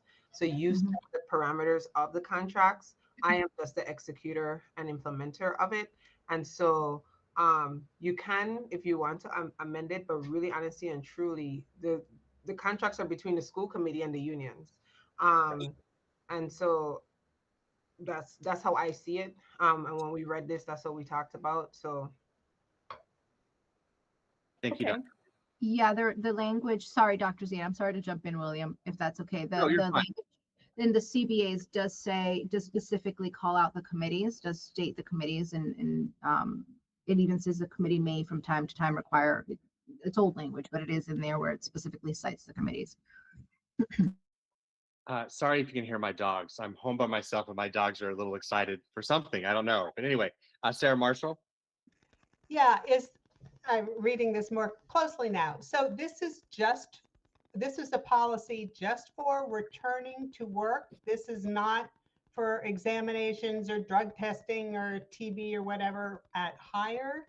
This is just for returning to work, both of, I guess, teaching staff and bus drivers and food handlers returning to work. I mean, I'm a little unclear what the scope of this. The first sentence in the second paragraph, it's specifically return to work. It's not about, yeah. Yeah, so typically that's if a staff member has been out of work for a prolonged period of time due to a medical condition. And so to clear them to return to work is how I understand. I don't know if anyone else from the subcommittee understood it differently. But that's how, so there are different instances when someone might be out of work, whether it's workers' comp, FMLA related, or the sort, where we would require, we could require, and we could have a physician of our choosing to provide an independent medical examination. Then I think I would suggest a different title for this policy, because it sounds more global than it is. It's not like passing drug tests when you're hired, or, I mean, if it's really just for returning to work after an absence, extended absence, maybe you can just say that. can I jump in, William? Yes, please, Dr. Z. It's not. It's actually written. It says the superintendent may require an employee to undergo a physical examination by a physician appointed by the school district and submit the physician's clearance to return to work to the extent permitted by law. So here's another example of how this can be applied. If we have and if you go down further, it says in cases such as, but not limited to, when the employee's health appears to be a hazard to children or others in a district, and when a doctor's certificate is legally required to verify need for sick leave. So you might have a situation where someone, we're trying to see they're out on extended leave, something is going on, and they're returning to work. Or they're not returning to work, and we want to ensure that, we have the adequate documentation. There may also be a situation that comes forward where we may have had to put someone on leave due to an accusation or due to something that has occurred, and we need to ensure that this person, it could be a custodian, it could be a unit ACE teacher, it could be anyone. This person's actual physical being and returning to work does not impact our health and safety of our students. So it is kind of globally written, and I see where you may have lost it. But as you go into the situations listed, kind of creates the opportunity for the district to say, hey, we have this investigation that's currently going on because you may have showed up and violated the previous policy, smelling of marijuana, these types of things. You are a bus driver. And now we want to make sure that you are clear, like there is nothing that would impede you from operating our vehicles with our children in it. This gives us that opportunity. Okay, then I would suggest that this paragraph be rewritten. It's one long sentence, and I think it's trying to cover too many situations. So maybe break them out a little bit. We will look at that. Thank you for the suggestion, Sarah Marshall. Sarah Bess. Oh, sorry, I should have put my hand down before. My only point was going to be that the school committee is the employer of record, so that's why it says the school committee will strive for the safety and well-being. Thank you. Anna? I was just going to say the drug testing for for like bus drivers and things like that is covered in a different policy. So this doesn't cover like routine drug testing. It just covers urgent need for certification kind of things. Yeah. Thank you, Anna. Any other comments or suggestions that we can take back and review on for policy GBDC? Tim? I couldn't resist saying I actually find this really clearly written. Thank you. Like I appreciate it. I wouldn't change it. Okay. Thank you, Tim. So the next one we are looking at is GCBB, employment of principals and administrators. And I can tell you that I have to thank Sarah Bess for posting all these policies, because all these letters get very jumbled and it's hard to figure out which policies are posted and which ones are not. So it gets very cumbersome. So thank you, Sarah Bess, for posting everything for us. Any comments on, and it's also, this is a new policy too, GCBB.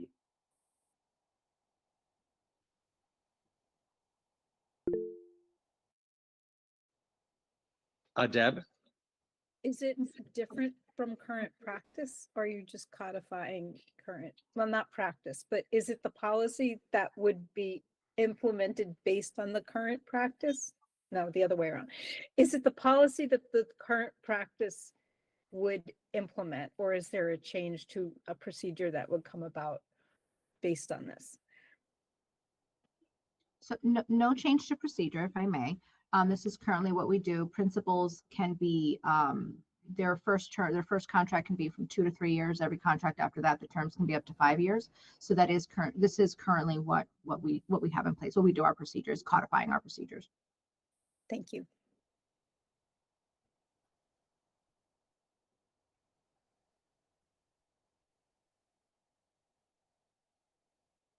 I was muted, sorry. Tim?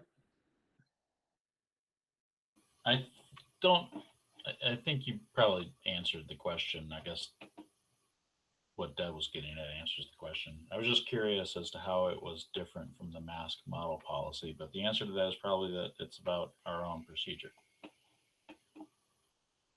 Thank you. Any other comments on this policy, GCBB? Okay, so we can move on to the next. Oh, Dr. Z? I just want to reiterate to everyone as you're asking questions that between myself and Jen, we worked very closely with this subcommittee from the beginning. Jen stayed more than I did, but she did keep me in the loop, and we did discuss when we debriefed the next day or afterwards. So I just want everyone to know, if a lot of these things seem like, does it align to practice? Like gratefully, the administration was actively involved in this subcommittee, and making sure that it matched what we had, and we were willing to even make certain changes, have those conversations about moving things forward. So I just want to share that, because there's a lot of new policies. There weren't a lot of, I don't think G was there before, I don't know, but they weren't there. So this is a lot of human resources based policies. And it really, and if it wasn't just Jen, there were other district administrators, because William reached out to see who could provide input. So the administration really actively was consulted and pulled in for these policies. And we really want to try to support the district better, right? Because we haven't been supporting them with appropriate policies. So we're trying to do that. Deb? So could you just, that's great to know, Dr. Z, could you just perhaps let us know if a policy would result in a change in procedure, so that we don't have to keep asking the same question over and over again? Thank you. I can tell you that none of our, well, Jennifer can do that, but we have been over this so much, and it's taken a couple of months to get to even to this point. So I'm sure Jennifer, if she needed to implement a change, she already probably has. But yeah, and like if there were things that in the drafts that were like, we don't have that, or that's not something, I did have that conversation up front with the subcommittee. There were some things that came like, you'd have this program, like we don't have that, right? What does that mean? And so we definitely have those conversations from the onset and up front. Right, that's also part of the policy, though, is if the administration needs to implement a procedure that doesn't have a policy, there's, Yes. yes, you can do that. Yes, So we have that's consistent with policy, even though there wasn't a policy for it. Correct. yes. Tim? Yeah, that kind of that's a similar question just came up in my mind is how do you sort of know when you may enact a procedure despite the absence of a policy versus when the absence of a policy blocks you from enacting a procedure? How do you navigate that? So I would say oh, what we've been doing, I think that before, and Jen could talk about previous years, Mhm. but I believe that what's been happening is that the district has been moving in like best practice or our version of best practice in terms of the district version of best practice. And I think for previous individuals have heard me say, like, we don't have things clearly written down, right? And so what we now have is the policy subcommittee are creating the HR policies that have never been written. Mhm. We can then go ahead and codify our procedures based and refer back to the policies. And so now we've kind of created that clear cohesion and in terms of what we're doing. And so if Jen doesn't mind me sharing, like one of her goals for this year is to create, like, to formalize all of these procedures. And it's really great now that we would actually have policies to refer and tie back them to. Jen, you want to join in? Yeah, I think you hit the nail on the head, Dr. Z. It's definitely what we've been functioning as what are best practices. Obviously, there are some things that the law governs, right? So even if the policy, we don't have a policy for it, we know that Mass General Law covers it and tells us what to do in this instance. And if we have questions, we refer back to legal counsel. But mostly what it's been is exactly what Dr. Z said. I don't want to have to rehash what you said, Dr. Z. We'll operate based on best practices and create our own set of guidelines and try to operate under that. And so I'm really excited to be part of this committee, if I may. So thank you for allowing me. Yay. That's really helpful to hear. I know you've talked about best practices before, and I've understood it, but I feel like I have a much better grasp on what this work is achieving. Any other comments on GCBB before we move to the next one? Okay, so the next one is GCO. And this one skips one again. This is evaluation of professional staff.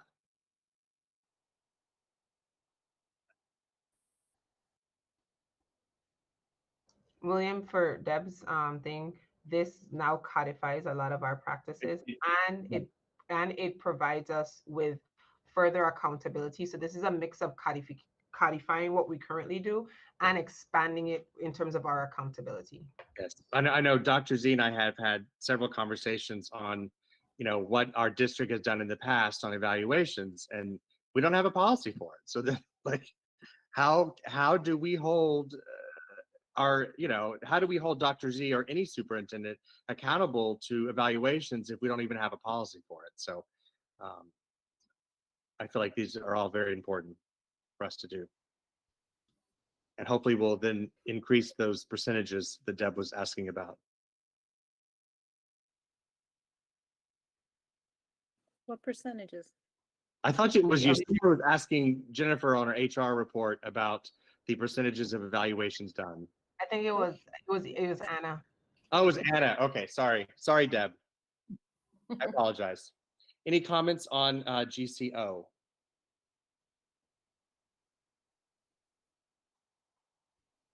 Okay, then we will move on to the next one, which is GCQF.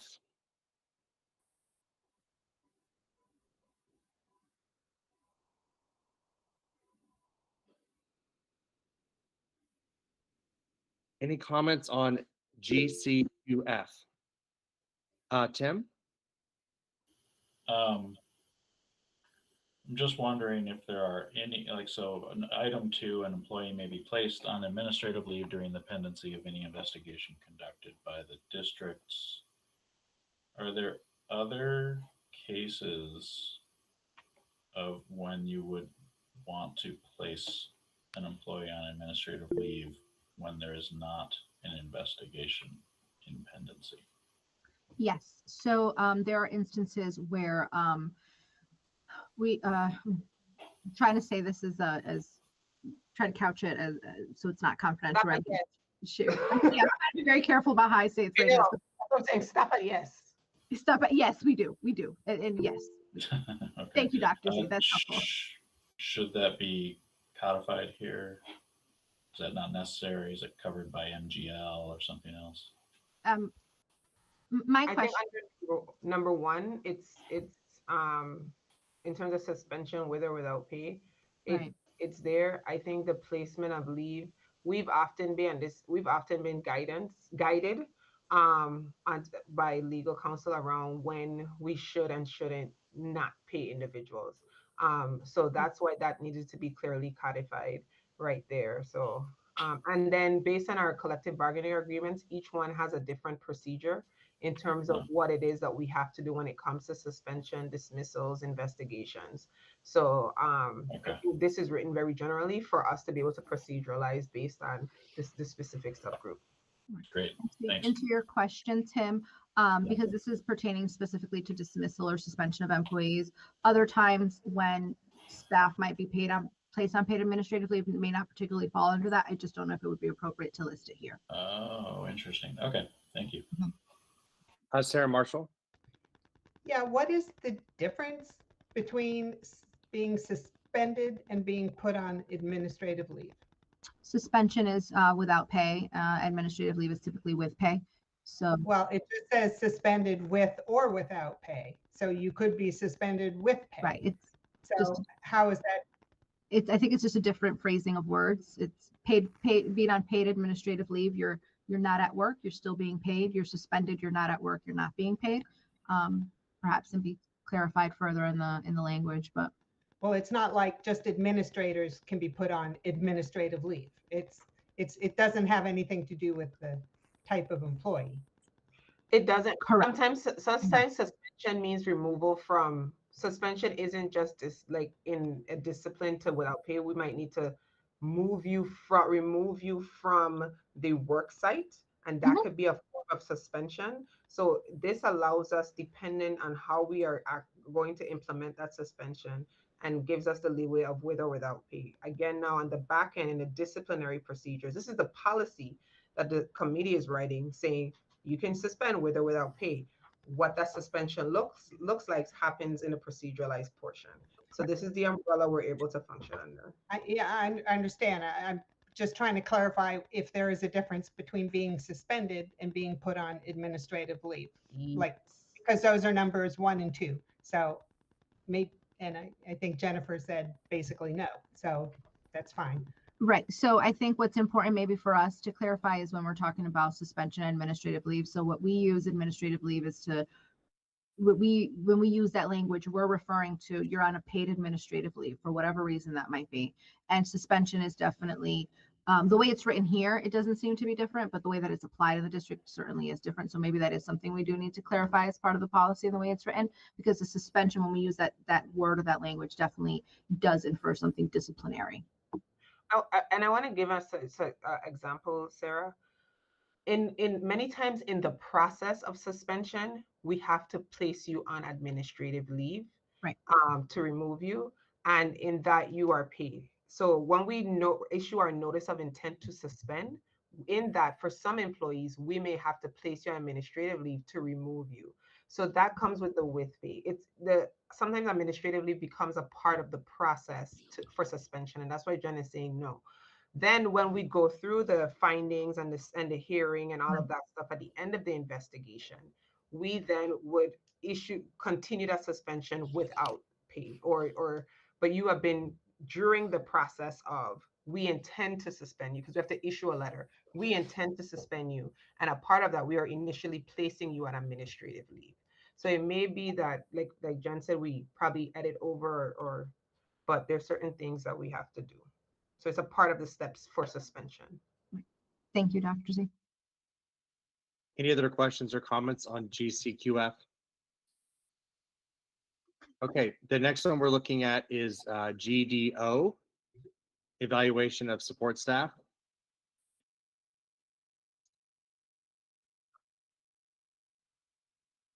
This is codifying our current steps. Yes.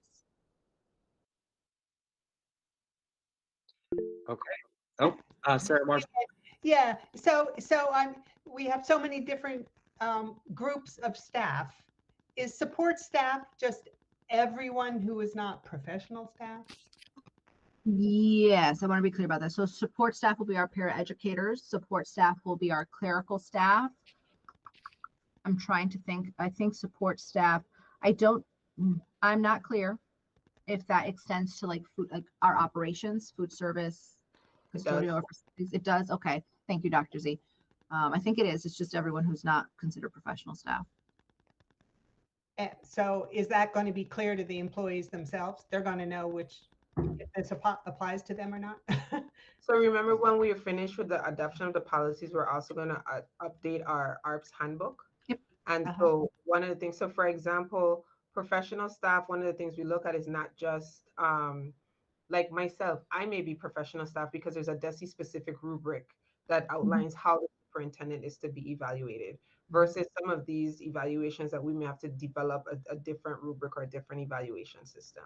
So that's really where the differentiation comes in, because with professional staff, there's that licensure piece and those specific rubrics that are outlined. So we would then take it once this is brought into, like, voted in, we would then take it and outline those procedures in our handbook and outline it to everyone. We would definitely do that, Sarah. Any other comments on GDO?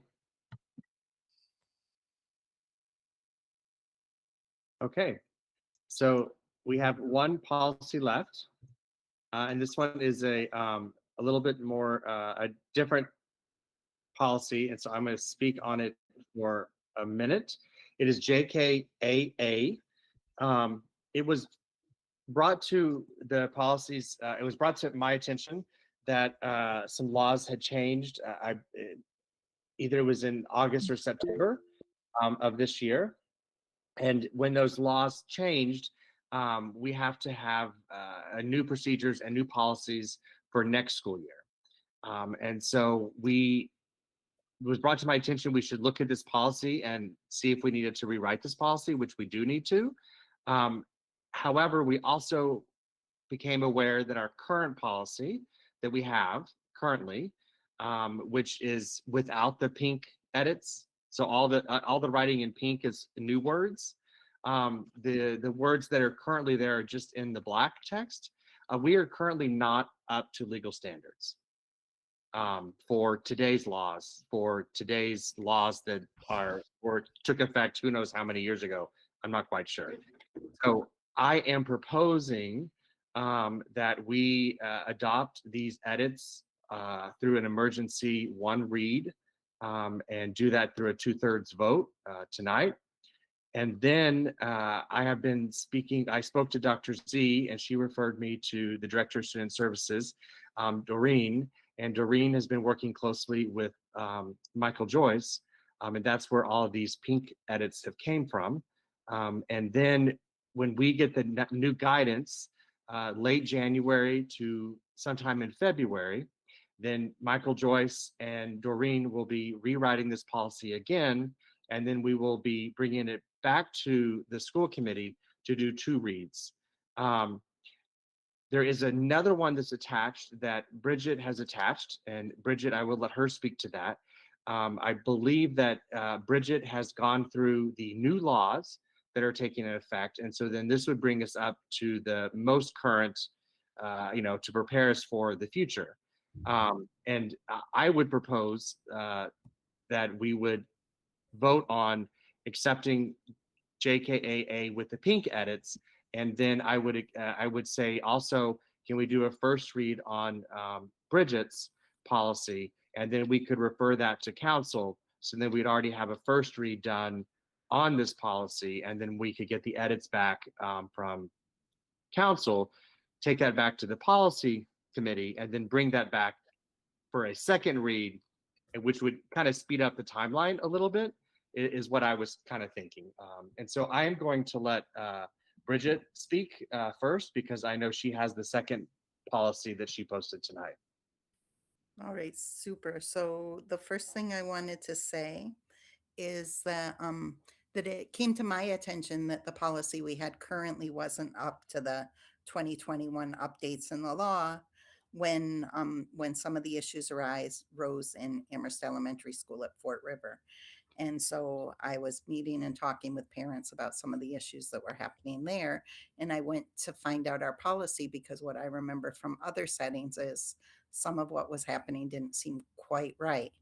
So, so I'm not on policy. So Deb took it to William and they did some work with Doreen and it is updated. So I support a vote on that one tonight. But I also, in the meantime, I looked at two other school committees that have already passed the ones for the August standards. That's Westford and Boston already have versions going and that have come to their school committee. So I looked at those and then I met with our CPAC, our Amherst CPAC, and got their comments and their input as well. So yeah, so that I agree with William's plan. I just wanted to let you know a little bit about the origins and some of the work that I've done so far. Thank you, Bridget. Now I'm going to go through people who have questions. Anna? So I don't actually have a question. I just wanted to point out that policy GCK is posted, but it doesn't appear on the agenda. And I was just not sure if we're going to try to review it or if it's errantly posted. Let me see. Oh, okay. Yeah, I don't know why. I told you we were having all these letters and we were trying to go through it. So we will go back to that one then. Okay. All right. Thank you. Sarah Bess? Muted. You're muted. Okay, so I apologize. Yes, there were so many letters that were all the same. I called William at one point and I was like, I need somebody else with different eyeballs to look at this because they are all beginning to look exactly the same. So I apologize if there are some incorrect or mislabeled ones up there. Okay, so I want to start by saying I fully support voting this one tonight under the emergency so we are in compliance and our staff and administration can do the things that they need to do and then coming back to revisit it. My question is more about how detailed the policy is because some of this sounds more like procedures to me than like policy. So on page 3 at the beginning of what's pink in there, and I understand it came from the attorney and just, want to talk about it for a second. The principal shall conduct weekly review in 2 separate occasions in 7 days and 3 times and 30, like there's a lot of very specific, it sounds more procedures to me than policy. And I know there are a few other places where that is acceptable in other policies, but I just wanted to check in about this one for a second first. Yeah, I have actually had 3 meetings with Doreen about this policy. And then she has had probably more than that with Michael Joyce. So these words were actually not created by anyone on the policy team. They were created and taken directly from Michael Joyce. We had no edits of what the council sent us to update. On the one with the pink edits. I cannot speak to Bridget's, but we would then pass that through council, so then it would be fine. Okay, so let's Tim. Yeah, just to say thank you for doing this. I support the plan as proposed. Both the pink plan and the Bridget plan both sound like good things to do. And, I'm not going to ask for this, but I do sort of have a yearning to have a good understanding of this entire policy. And I'm not going to get that tonight. I mean, I've read through it once quickly. I think it's really important, and I can understand why. I can see a good case for baking a lot of procedural detail into a policy on this matter. So that makes a lot of sense to me. That's all. Thank you, Tim. And we will have 2 reads on the next one because it won't be an emergency situation. just to let you know. So we can talk about it a lot then. Jennifer Shao. Yeah, I had the same reaction to Sarah Bess on when I was on the policy subcommittee when we looked at the one with the pink edits, that it seemed very detailed and procedural. But I guess it didn't bother me in this case because this policy is only going to be in effect for part of a year, and because the fear with having a policy that's too prescriptive is that the people who have to implement it will get, I don't know, it will be difficult for them to implement, or they haven't had a say in how it was implemented. But it was written by the people who are going to be implementing it, so it didn't bother me as much. So I'm in favor of approving the one with the pink edits tonight. The Bridget draft, has the policy subcommittee seen it? No, I don't No. recall seeing it. So I might suggest it goes through the same process of it goes to the policy subcommittee first, not to this body first and then to the attorney and then to the subcommittee, but I think it should go to this. I think we should follow the usual procedure that we follow, which is the policy subcommittee sees it first. Dr. Z. Hi. I don't disagree. I'm going to apologize. I did not read this. I am concerned with the specificity, and I know it needs to be voted, but I would like to have the opportunity to circle back. I have a meeting with Michael Joyce on Monday. And because it actually literally reads out, like I would just be pulling this and handing it to principals in terms of proceduralizing it. And I've worked very hard in making sure that we are cohesive in how we work. And so I would like to know if they had the opportunity to review this as principals. But I also know the urgency of something of this, because it's a policy that we need to make sure we update and align with the law. So my only question would be, in the updating of the policy, if the committee is to vote it tonight, so we have something that is more current, are you okay with me also taking whatever is voted tonight and taking when it comes through the subcommittee and giving the principals the opportunity to review this, because they're the boots on the ground, and also reviewing with legal counsel around what are the parts that we are left to proceduralize to be in compliance. And Yeah. then if that is, we bring it back to the subcommittee. Yeah, I mean, I think as we have been working, Dr. Z, on any policy, whoever you decide it affects, then they can come to our policy meeting. So I would want to do the same thing. So I'm in agreement with that. And I think, if we're talking more of that, then the policy that Bridget wrote can be a starting point, but then maybe it needs to go in front of a policy subcommittee meeting where principals, whoever you want to designate to come to that meeting, can come to that meeting and have their voice heard. So, thank you. Thank Bridget? you.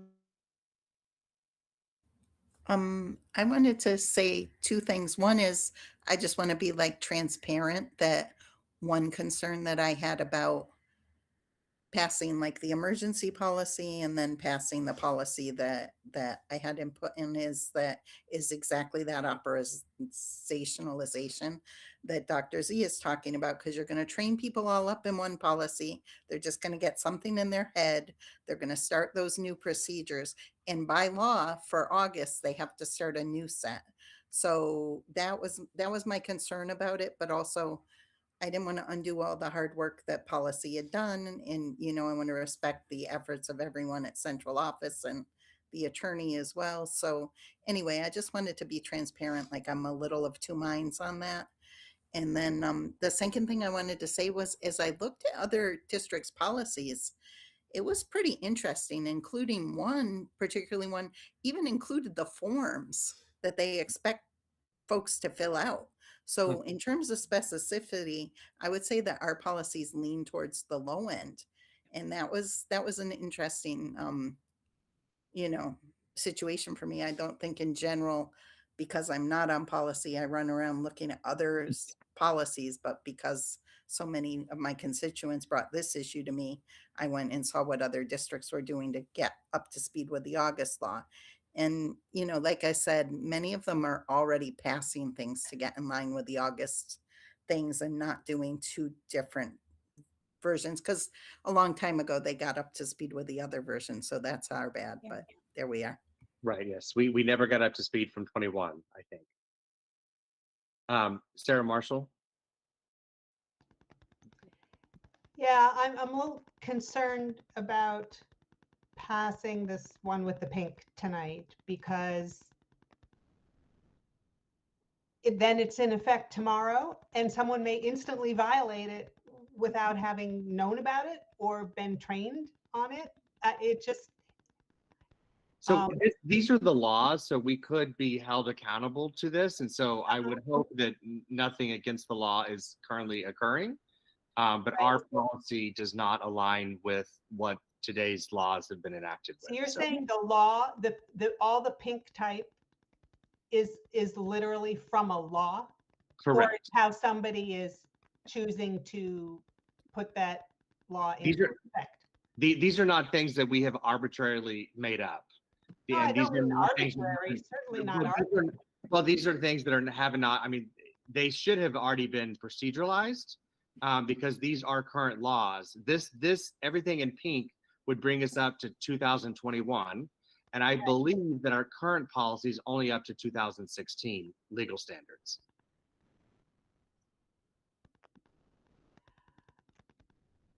So I don't want us to be held accountable to not having a policy to where, I mean, we can't hold our superintendent accountable if we don't have policy. So that's my fear. Yeah, but this is more than policy, and I'm afraid we're going to hold, this will cause us to hold, and I understand we should have done it, and nobody should be breaking the law. Totally get that, but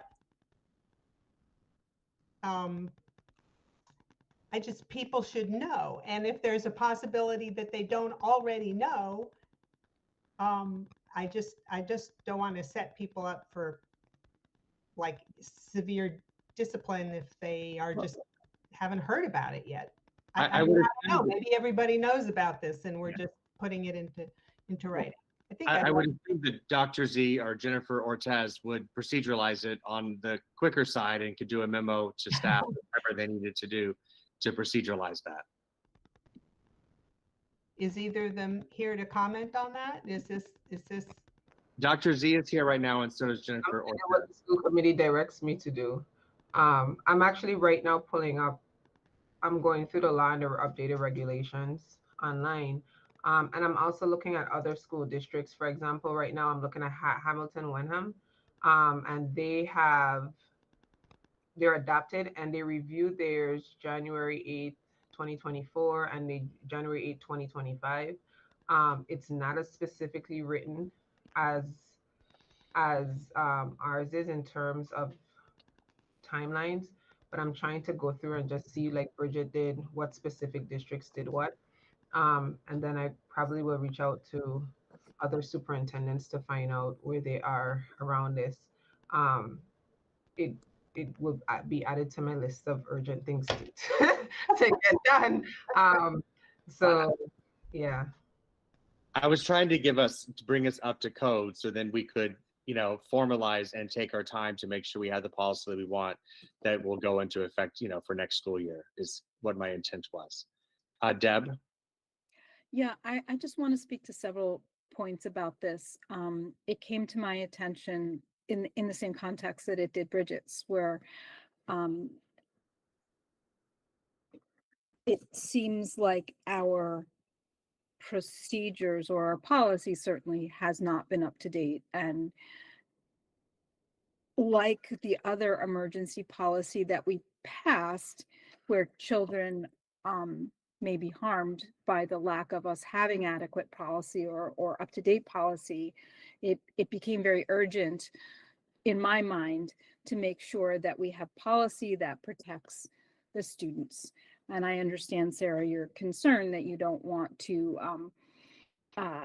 risk somebody's professional career based on ignorance, but we have been operating hopefully not in ignorance. Hopefully the procedures that are in place and the understanding of the educators who are responsible for implementing policy understand, but I just can't sit by and say let's just wait until all the ducks are properly lined up in an abundance of protection of adults when children are possibly being harmed. And let me just say that in conversations I had with my own children about Fort River, I was not adequately informed of times that they were placed in the blue room, and it was horrifying to me as a parent to know that my child, my beautiful, energetic, exuberant child, had experienced that, and I had no knowledge of that. So I'm just going to speak as a parent and say that people need to know, parents need to know, guardians need to know. And again, in terms of my ability as a parent to tend to the needs of my children, that should have been told to me. And so I trust Dr. Z and Jennifer enough to know that they're not gonna go out of their way to risk the professional status of a teacher or a para or anybody involved if there's room for understanding and growth and forgiveness. But we cannot let this opportunity go past, in my mind. I actually dug into the law and looked to MASC, and I looked at DESE, the DESE webinar information that they put out ahead of the requirement that this be fulfilled by August, because this was passed over the summer. This law is now, this is law. There's been an extensive Destiny listening session. There was it's a process that is complete except for the implementation of the law, and the law is very prescriptive. I mean, I didn't compare the law to the things that our policy committee put forward because that wasn't my job, but it was very clear when I went through it, and CMR and DESE guidance and the two documents that they put out and then they had feedback on and that they had redlined and got more feedback on, that this is a very extensive, very prescriptive process because it's very important. Thank you. Thank you, Deb. Dr. Z? So here is my professional recommendation. And as always, I'm here for the children. I am going back through the regulations, as well as the law is very basic, but the regulations are a bit more detailed. I am going to recommend that we pass to be brought in alignment with the law, but I am also going to ask that we not fast track the second portion. We put the second rigids portion through the regular process so that we can take the opportunity to walk back through this, and the administration can have some deeper details and review of it. So that would be that to me, because I'm also the person who often talks about us getting in alignment and being up to code and compliance. I am there. So I would ask that that be the only amendment. However, the second piece that did not go through the subcommittee not be considered a first read, that goes through the normal process of everything else. Thank you, Dr. Z. Tim? I think it might help me to understand, because there's often going to be a delay in implementation following the passage of a policy. Maybe not every time, right? If policy just reflects existing procedure, it's not going to be an issue. But it's often going to be a case that if a committee passes a new policy, there's going to be some delay in how that reaches all the people who need to know about that policy. So during that period of delay of implementation, if an employee has not received training, let's say, or has not received a memo, and the employee violates that policy, what happens? Jennifer Ortez, can you speak to that? Yeah, so And just to be mindful here, right, in terms of like personnel policies or policies, right, we didn't have any in the past, right? So we had very few. Let's just say, I don't want to say we didn't have any, we had very few. So we have to let staff know what the policies are. We have to let them know what the practices guidelines are, give them an opportunity to understand it, ask the questions. And if someone does something and you ask them, well, did you know one of the first things you ask is, well, are you familiar with our current policy or practice, or tell me what you know about this? And if they're unable, if they don't know, or they have no reference to it, we can't hold them accountable for something they don't know, right? And so there has to be that transition period, especially when it's something they could be held accountable for them to be properly informed. If they need training, provide that training, and then move from there. But one of the first things you ask an employee who may have violated a policy or or procedure, best practice, whatever, is tell me how familiar you are, what you know about this, to kind of gauge where they are in their understanding before you move forward with any disciplinary action or corrective action. Absolutely.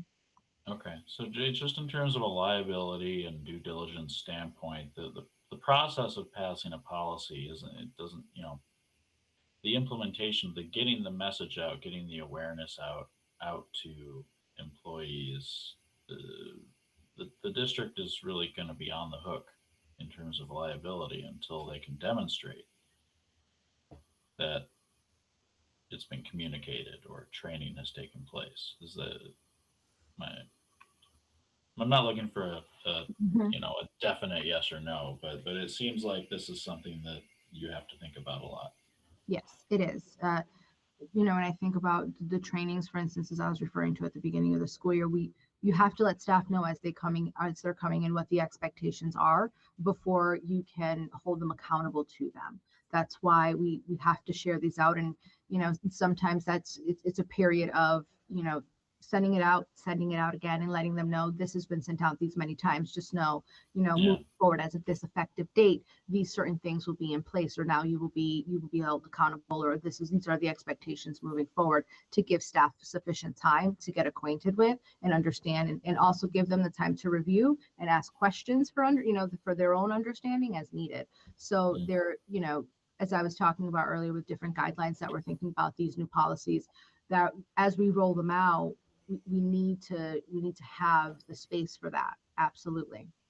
Okay. Yeah. Thanks. That's really helpful. And I would say it's been a tremendous, great opportunity to have Jennifer Ortez so involved, because now, even though we haven't passed all these other policies, she has the foresight to know what she needs to start working in, and so it's helping everyone out, I believe. Bridget. Yeah, so I'm fine with it going through the regular policy, but I would make just a couple small requests. One is, when you're bringing it to policy, could you let me know so I could come? Yeah. And in it, I don't know what the guidelines are for policy, but it's a public meeting, so Correct. I'd like to just also let CPAC know, because they've taken a special interest in this policy. And then the second thing is, next time we bring it forward, I think it would be really helpful to bring it forward with the new law. And my understanding is they're going to be putting out some regulations like ASAP to follow up on the new law as well, so that we can really do a really good job with this, because this work is incredibly important. These experiences are traumatizing to children, both the children who are affected by the practice and the witnesses to the practices, if they're not carried out appropriately. And we've had something bubble up at Fort River, and many parents are concerned about it. I think I'm actually in favor of the two-step process, because it will bring it to a school committee that also has some school committee members who've been really interested in this and have been through the election with this coming up, and it is an issue in Amherst as well. So I support Dr. Z's plan, and I said that in the longest way possible. Thank you, Bridget. Deb? You're muted, Deb. Yeah, thanks. Thank everybody for paying attention to this. If I might request that when it does come up to school committee the next time, if people are concerned about the prescriptive nature, perhaps as a preemptive move, we could have some background information brought forward as well, so people could understand the context in which it is being brought forward, the law and the recommendations and things like that. And then I would just also like to say, it struck, it really, it hit me hard when I talked to my kid. And I just want to say again that I think protecting children is important as well as protecting employees, but the process that we're developing protects the district as well and the children, in that the implementation of all these new policies allows us to properly carry through on all these steps. So I think it's part of a whole. Thank you. Thank you, Deb. Dr. Z? And I'm going through the amendments. I thank you, everyone. Thank you, Bridget. One of the key things that's here that I'm taking into consideration and I'm not seeing is that DESI also updated the regulations for public day programs. And for example, that would require us to look at how those regulations apply to Summit. So I really would like us to make sure that when we do adequately go through, we're thinking about this from a full cohesive program, and that there are regulations that may apply to one portion, but we have to look and see if we're going to have to put a specific sub-bullet in this policy that is specific to our public day program. Thank you, Dr. Z, for bringing that up. Sarah Bess, do you know how we could, what do we need to do an emergency pass on this policy tonight? Sure. We just need a motion, or do we have to do something? Is there another?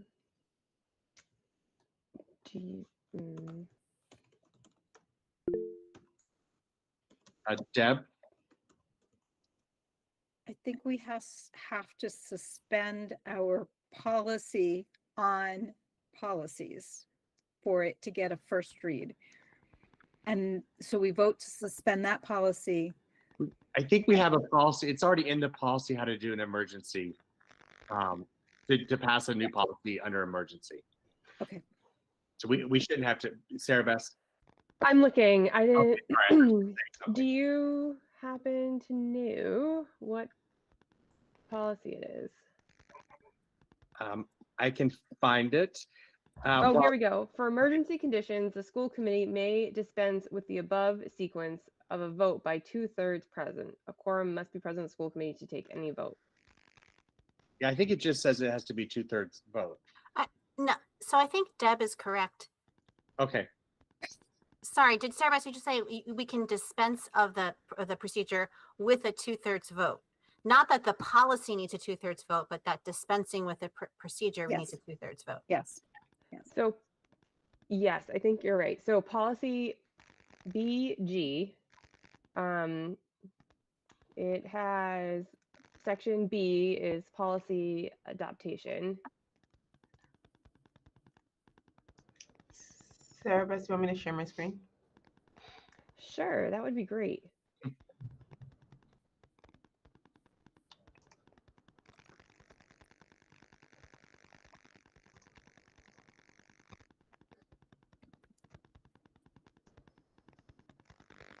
Yes. And so everyone section B right there talks about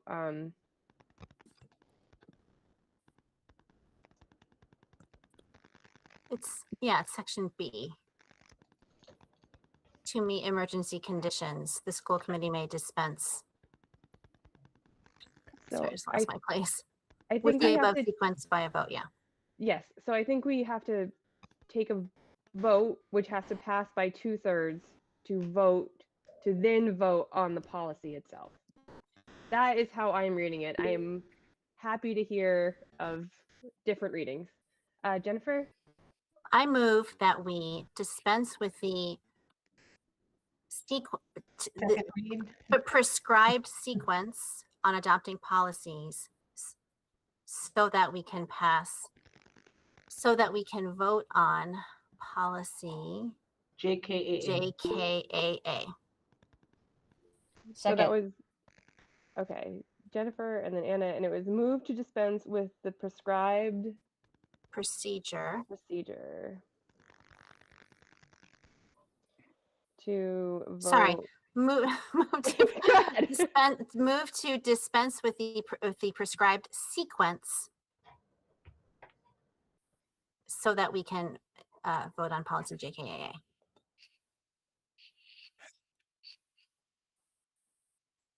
Second. Tim. JKAA.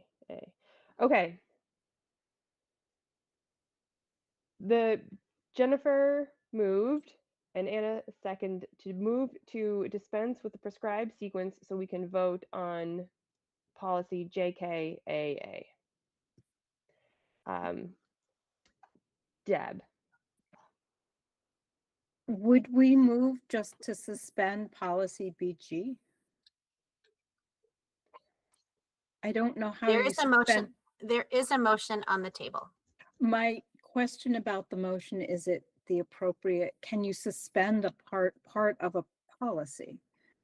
I It believe seems to me that you need to suspend the whole policy. No? Okay. Withdraw. okay. Oh, Dr. Z. So I would suggest, Deb, that because the language is in the same policy, if you suspend the policy, you're suspending the language of the emergency. So I think that you're just, I think the language of the motion actually just suspends the required steps. Thank you, Dr. Z. Tim? Yeah, we're just voting to dispense with part of policy BG. That's it. Deb. Jennifer, which committee are you making the motion for? Oh, sorry. I moved has- that for the region. I was gonna say it has to be region because Anna seconded, or we need to do it again. Okay. Okay. With any further discussion, which is nope. Deb. Yes. Is your hand still up? No. Oh, no, no, no, no, no. Okay. Tim. Yes. Deb. Yes. Jennifer. Yes. Sarah. Yes. Anna. Yes. William. Yes. And Bridget. Yes. And Sarah Beth. Yes. Okay. I move the same for Amherst. Can I have a second? Second. Yeah. Thank you, Deb. Jennifer votes yes. Sarah? Yes. Deb? Yes. Thank you. What, Bridget?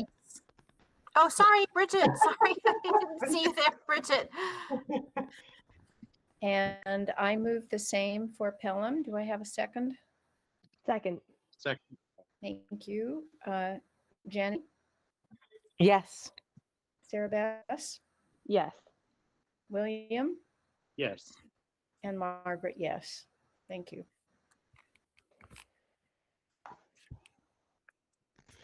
Okay. I move to accept policy JKAA. Second. Jennifer. Can I ask? Oh, can for we- the region. Yep. Sorry. All right. It's your only committee. Moved by Anna, second by Jennifer. Sarah, do you have your hand up for discussion? Yeah, well, just we have two JKA drafts. So let's say with one with all the pink edits or something. Yes. There are two posted.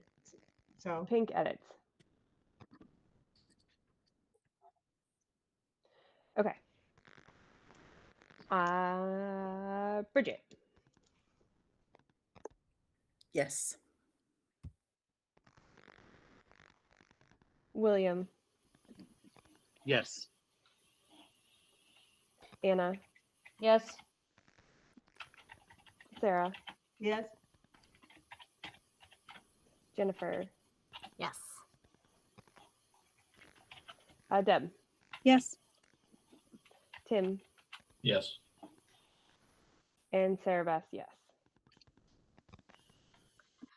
I move the same for the region. Can I have a second? Oh, I just did it for the region. I moved the same for Amherst. Sorry, it's so late. I moved the same for Amherst. Can I have a second? I'll second. Second, Deb. Thank you, Sarah. Jennifer is a yes. Bridget? Yes. Sarah? Yes. Deb? Yes, Thank you. you didn't vote. And I moved the Jennifer? same for Pelham. Oh, I started with me. Sorry. Oh, Sorry, Second, go ahead. Thank you. Sarah Bess, yes. William, Yes. Jenny, Yes. and Margaret, yes. All right. So thank you, everyone. We have one last policy, just as a first read, GCK. And this is professional staff assignments and transfers.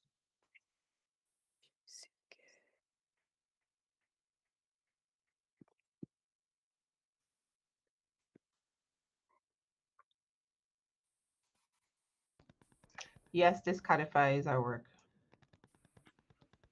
Thank you for that clarification. Any other comments on this one? Okay, so I appreciate everyone's hard work on policy, and I really appreciate Dr. Z, and I appreciate Jennifer Ortez, and a shout out to Doreen and Michael Joyce for bringing us the what we need to do on JKAA so quickly. So thank you, everyone. That is all for policy today. Great. Thank you. Good job, policy team. That was so many letters. Okay, so next up is our district strategic plan, which we have seen previously, different iterations. The intent is to vote tonight.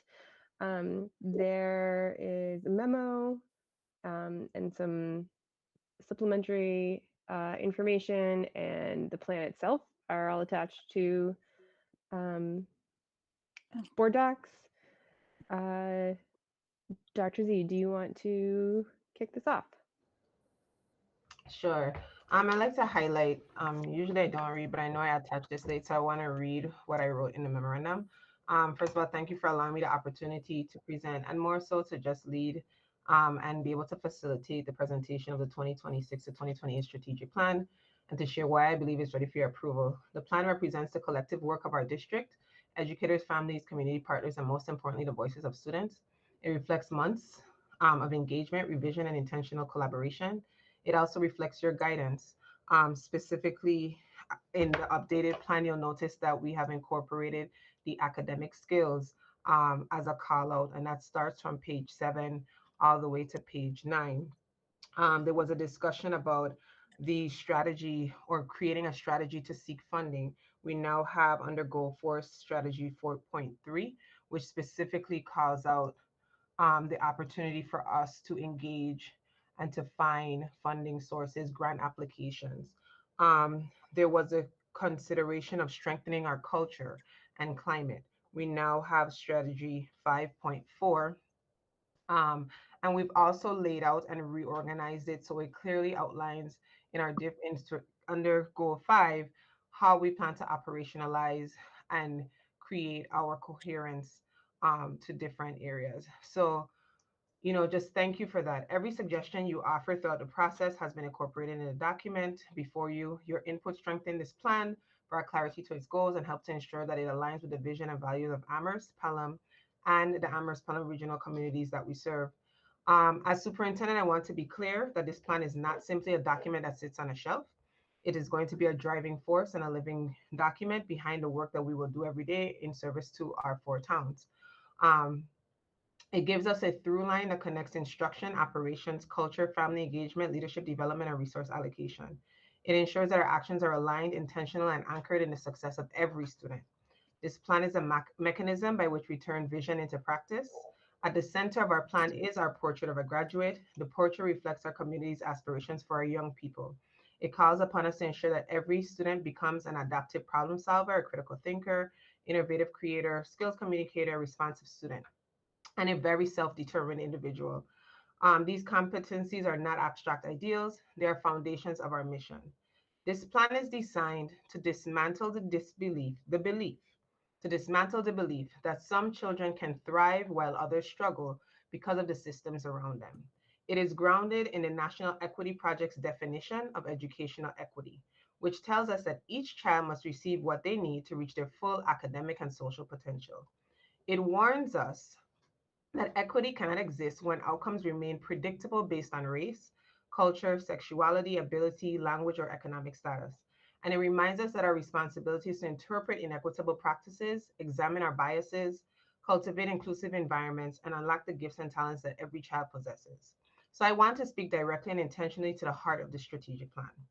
And the one part that I love is that this plan is designing a system, not that the superintendent or the central administration feels, but that various stakeholders actively participated at each step to make sure that we are creating a system where every student is served.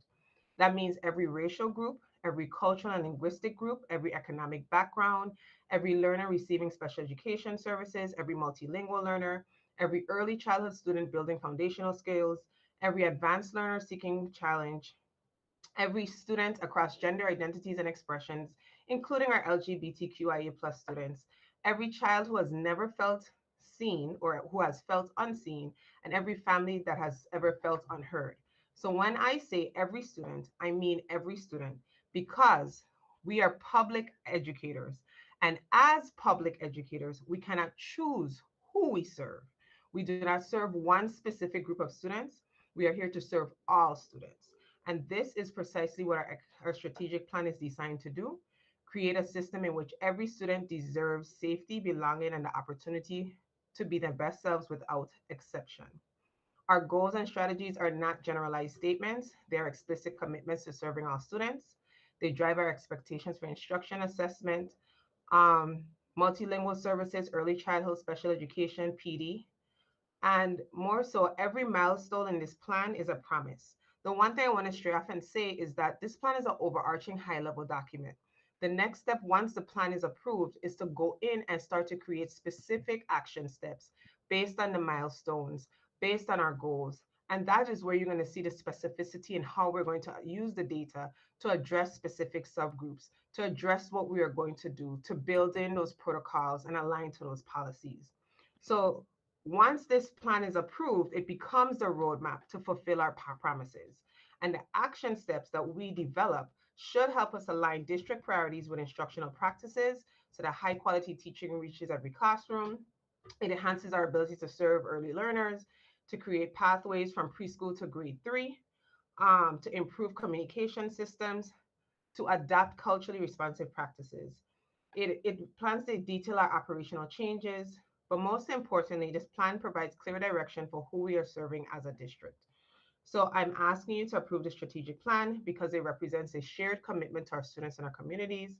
It affirms the direction that we must take, and it unifies our efforts under one coherent vision. And we've included a suggested motion. Thank you. Thank you, Dr. Z. William. I want to say first, I love what you said, Dr. Z. And I wish all your words were in this strategic plan because I feel like your words hit all the points that I felt have been missing. And I still don't see them addressed in the plan that was presented to us, but you certainly presented them in your words tonight. So I appreciate your words, and I really thank you for saying what you said. I would like to have that inside the strategic plan. I don't feel, I feel like I spoke about, culture and cultural diversity and linguistic diversity. I still don't see other diversities really in there. I don't see, um, I don't see it. You spoke to it, and I appreciate that. I don't see it in this strategic plan. Thank you, William. Tim? Oh, Oh, okay. I'm sorry. Dr. Z, did you want to I just want to respond? clarify how you want me, if I need to rebut, do I raise my hand again or how do you want me to respond? So can I go ahead? Yes. Okay. So for me, one of the things, and that's why I wanted to make sure we spoke deeply about educational equity. and the mere fact that as a public school system, it kind of goes back to what was talked about earlier. When we start listing out specific groups, we miss everyone. So the one way that I can possibly see that I can incorporate my words is to update my executive summary. And that to me would be an updating to provide the guiding and to kind of outline what the steps are. I can use the words that I issued this evening, and put that as my executive summary. And then as we go back and lay out the specific action steps, that's something that is, so I don't mind. Like I said, my team were here taking notes that to, if the approve it with amendment of fixing the executive summary, like if that's something that we need to put in there, just saying. Thanks, Dr. Z. Tim? Yeah, thanks for that, Dr. Z. I mean, I support what William said, and we all received an email from the LGBTQ plus caucus of Amherst. Uh, they reviewed version 14. They urged that the final strategic plan include 4 specific things, although there would be some content development that would have to take place. It's not a trivial request, but I think what I'm seeing here is a really good strategic plan by a superintendent who I have come to regard as an excellent strategist, an excellent strategic thinker. And so I feel like this strategic plan is very sound. I also know that the LGBTQ plus caucus has worked very hard to organize constructive responses to conditions in our district. They have been in circumstances that are painful.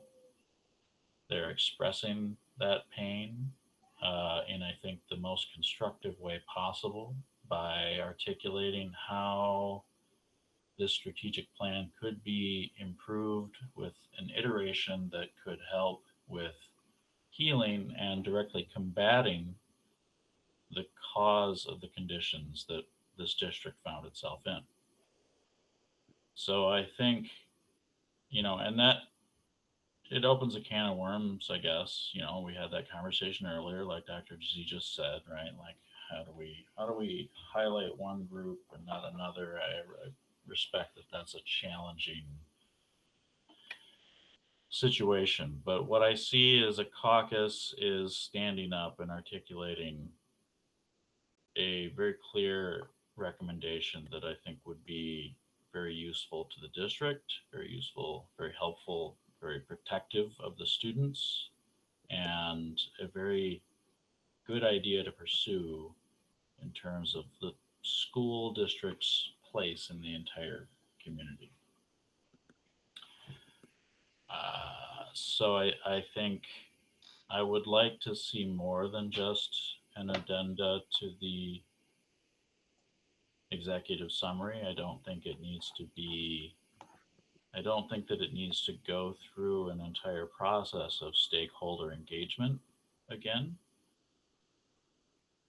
But I think that something could be written as its own page in the strategic plan that expresses this. And there's some weaving of, content elsewhere in the plan that could be done without changing the structure. But I think there's an opportunity here to add one more component to the structure of the strategic plan that meets the need that was communicated to us by the caucus. And, I've been through 2 big strategic plan projects that at the last mile this happened, right? Like someone stood up and said, "Hey, wait, there's a gap, there's something really important that's missing." And the way that the strategist responds to that moment is critically important. This is what I've learned from experience. It can sink the plan if the response isn't what the world wants. So that's what I have to say. Thank you. Thank you, Tim. Dr. Z, is your hand for a response or for a future? Okay, go ahead. I'm going to say this, and when I say as a public education system, we have to be mindful. We have to be mindful. And we have to be mindful of the fact that in our strategic plan, we are not creating singular and solar strategies for one subgroup and not thinking about all. Not saying that that subgroup does not matter, or saying that one matters over the other.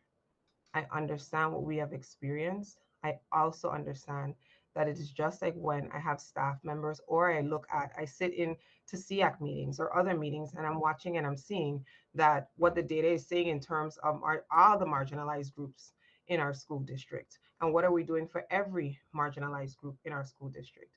Maybe everyone did not take the time to read or to research or to look on and to write a memo. But does that mean that we are now going to sit back and say we're not creating individual strategies and milestones and steps for them? What we do need to do, and that's the parts that aren't listed, is under each one of these strategies, there are specific things that we have to do. And those are the action steps for varied subgroups. That's where the personalized and tailored steps come in. That's where we turn around and talk about the action that we're going to take. But in terms of the general overarching guidance, we have to talk about what we're going to do for all. And so my concern is, as a superintendent, is that when we get into this, it's just like anything else. When we become very targeted and in an overarching document and we label it as such, where are we then telling, and you said this best, where are we then telling others that you matter over someone else? When for me, everyone matters, and creating a system where everyone feels safe, where everyone belongs. And that looks different for each group. And it may not be here that we put what that looks like for each group.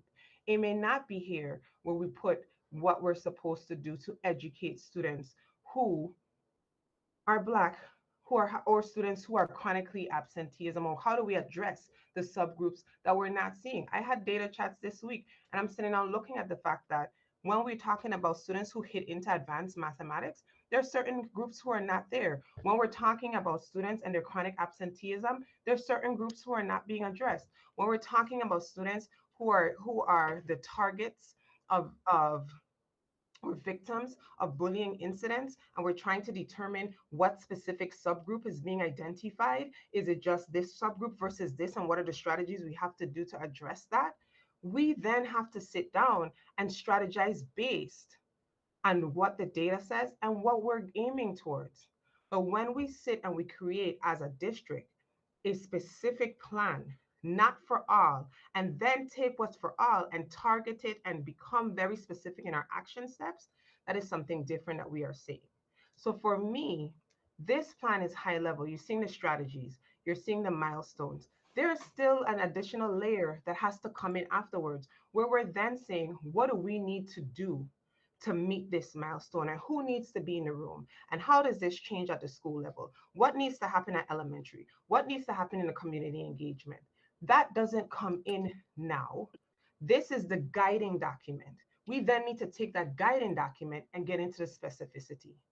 So I hear you, and I also know that the goal here is an educational system for all, and what everyone needs is not going to be the same.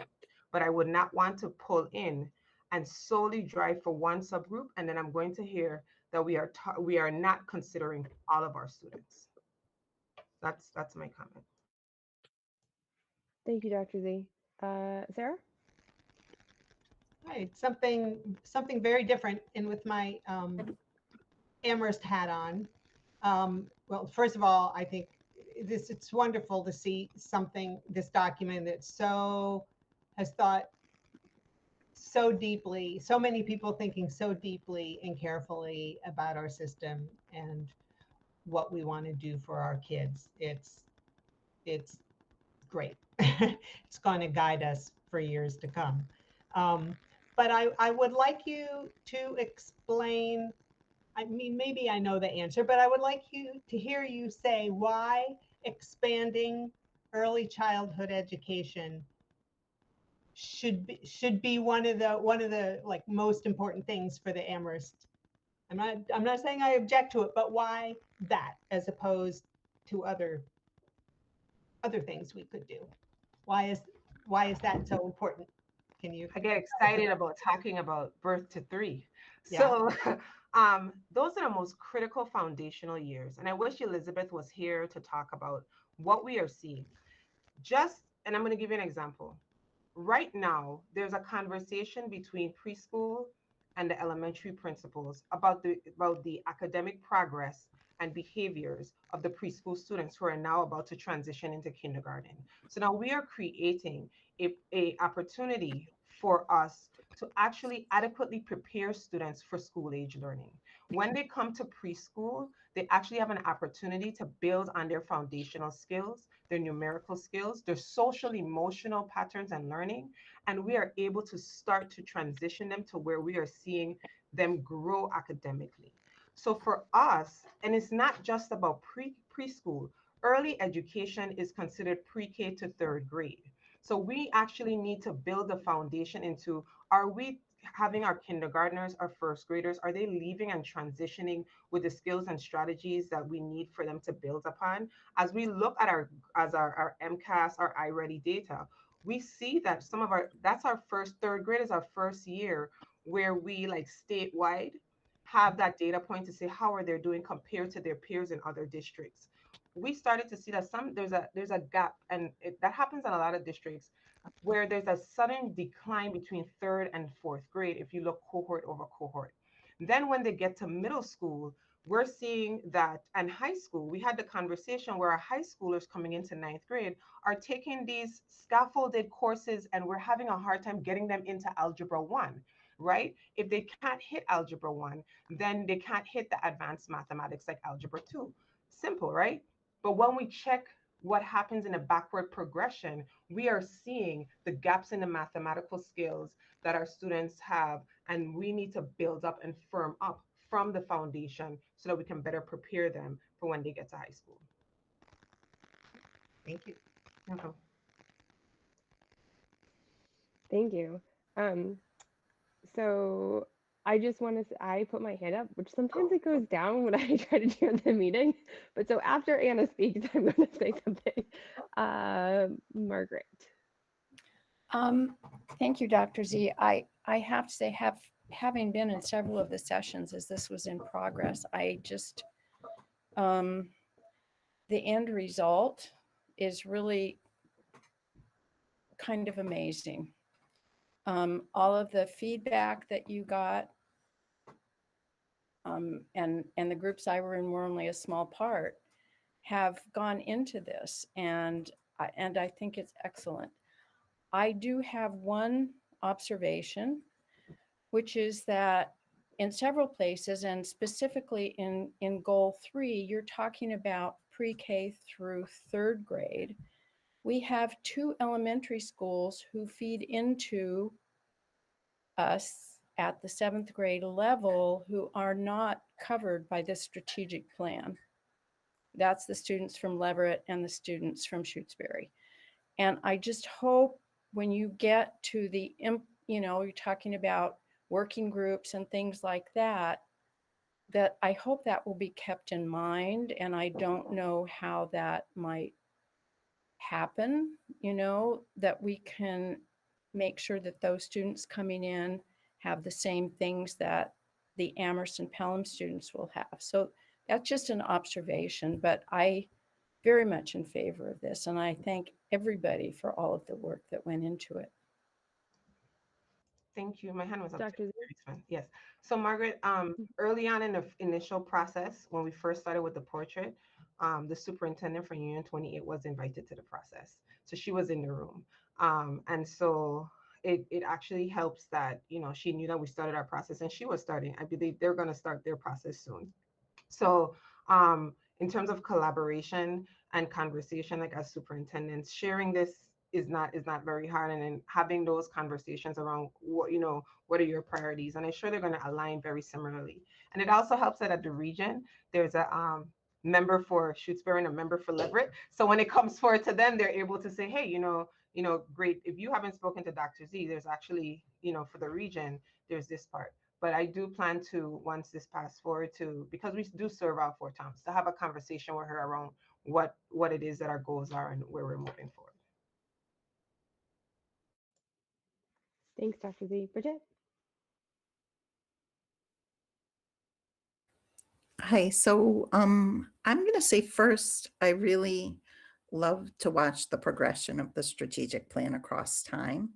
And I'm talking like very specifically about the first 11 pages. I like that there's the mission and the values, a logic model, that it really breaks down the exact specific skills we would want for the students, and that it has like those very student-centered goals as well. So I like right now, while plus wanting what Tim and William said, those first 11 pages, I would vote with no other changes. Then sometimes you can find keywords that say cultural or multicultural. And in those places, I'd like to see the language shifted so that it can be inclusive of our LGBTQ students and our neurodiverse students, the students who aren't captured particularly by the words cultural and multicultural, but are also part of our equity landscape. And I think we can not break down each and every subgroup if we just use even broader terms that embrace them all. So that I'm fully on board with that. But after page 11, I'm starting to have some problems. And the real problem I have is that there's in these, I really love page 10 with the student focused aspirational stuff. So like I could go on for a long time about what I like there, but I'm trying to be conscientious of how much I talk. So the milestones. In the milestones, there are many things that on their own would come to school committee, a new K through 6 literacy curriculum, right? An entrepreneurship program, like those are curricular changes or shifts that would come before school committee. The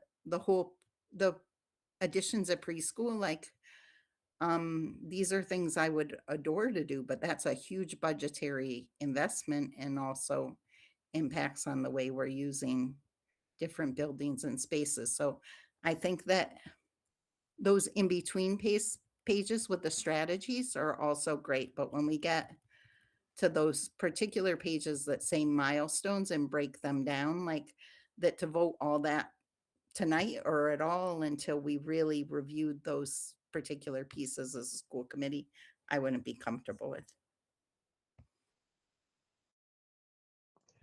So I'm concerned, and I'm gonna say I don't understand, because the milestones, like this is the 3rd or 4th time this has come forth, and at this point, if there is going to be such specific but yet broad and non-specific feedback, that it comes forth a little bit more clearer, because for me, this is not just about, some of this is already has to be emotion. For example, the adoption of a literary curriculum. Do you know when last this district has actually adopted a literacy curriculum? Do you know when last this district has adopted a writing curriculum? Like those are all educational things that should be a priority for school committee, but more so they have to do with the day-to-day operations and educating our children. So to hear that school committee members are concerned about the opportunity for us to get and work towards curriculum adoption when that leads to the work that we're supposed to be doing and we wouldn't want to vote on that, that's concerning to me as superintendent. I just have to say that. Thank you, Dr. Z. Anna?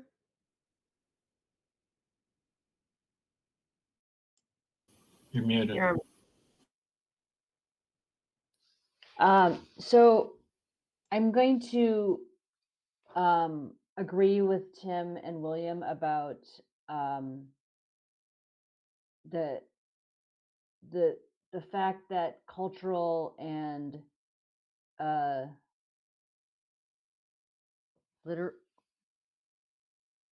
linguistic diversity doesn't really cover all of the types of diversity that we see in our district. And while I do think that modifying the executive session and more explicitly stating what you mean by all students is helpful, I think that some fairly minor modifications within the actual document could be helpful and more inclusive of students that might not fit into cultural or linguistic categories. I also think that this district has been all consumed with this issue related to acceptance and um, inclusion of LGBTQ and specifically trans students. And there is not, I didn't really see a portion of the strategic plan that focuses on building a more inclusive and understanding environment. And a lot of the goals are educational and making sure that all students meet all of the goals. But I think there needs to be like a specific objective about changing the culture within the school to become more inclusive and less divisive. And it's not just the students. There are some divisions among staff members that feel a little bit like cliques. And I think that there needs to be a very specific, concerted effort to think about this and start to address it. We've had 2.5 superintendents working on this, and I've seen sort of like increment, like very, very small progress, but not really the type of focused attention that I had hoped when I first started on this school committee. So there's been some minor improvements to the bullying reporting system. I think that's still a work in progress, but it's just to not really see a very specific mention of that in this strategic plan. It's not a huge problem, but I do feel like it's missing that component. So I don't know how to fix it, but Can I, that's can I, yeah. Dr. Z? okay, so I'm gonna stop raising my hand and just let the committee know that at the end of everyone speaking, I'm gonna jump in and respond. First of all, to start with your last concern, Anna, that was brought up at the last feedback session. And because of that, if you look on page 46, there is now strategy 5.4 that speaks to strengthening the culture of the schools to be more inclusive and be focused on an effective learning organization. And then on the bottom, one of the first steps is to engage stakeholders in defining the optimal inclusive district and culture, creative active student councils, advisory boards, and forums. So I'm not sure, like, and so here, and this is why I'm saying, I'm gonna repeat. It's very, when you sit, when I sit and the team sits and we even review the videos. One of the issues that I need to bring forward is school committee members share their concerns, and then we sit back, we write it down, we look back at these videos, like, okay, did you hear this? Did you hear that? Did we address this? And there are so often you think you are specifically describing what you expect to see. We put things in action or edit, and then it's still not what you expect to see. So for me, that's why I am like, I am really now getting to the point where it just needs to come, that like the feedback needs to be very clear in writing so that we can, because this is repeated iterations.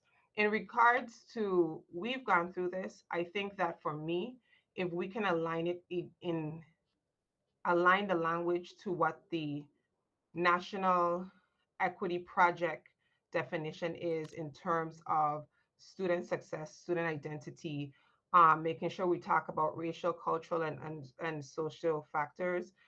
Again, my concern, and I get it in talking about culture and different things, we can look at language that encompasses, we could remove that and put all students.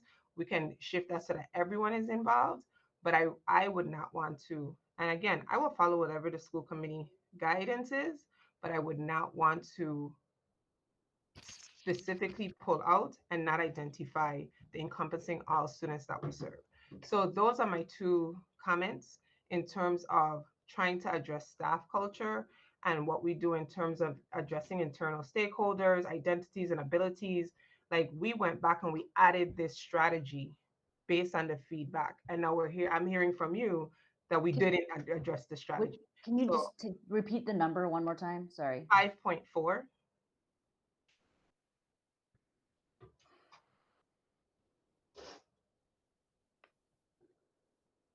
And that was based because the last, and I have my notes, Bridget and Tim were the two specific individuals who talked about staff culture and wanting us to engage staff and to figure out how to shift the culture of the staff and doing those things. So we went back and we worked on strategy 5.4.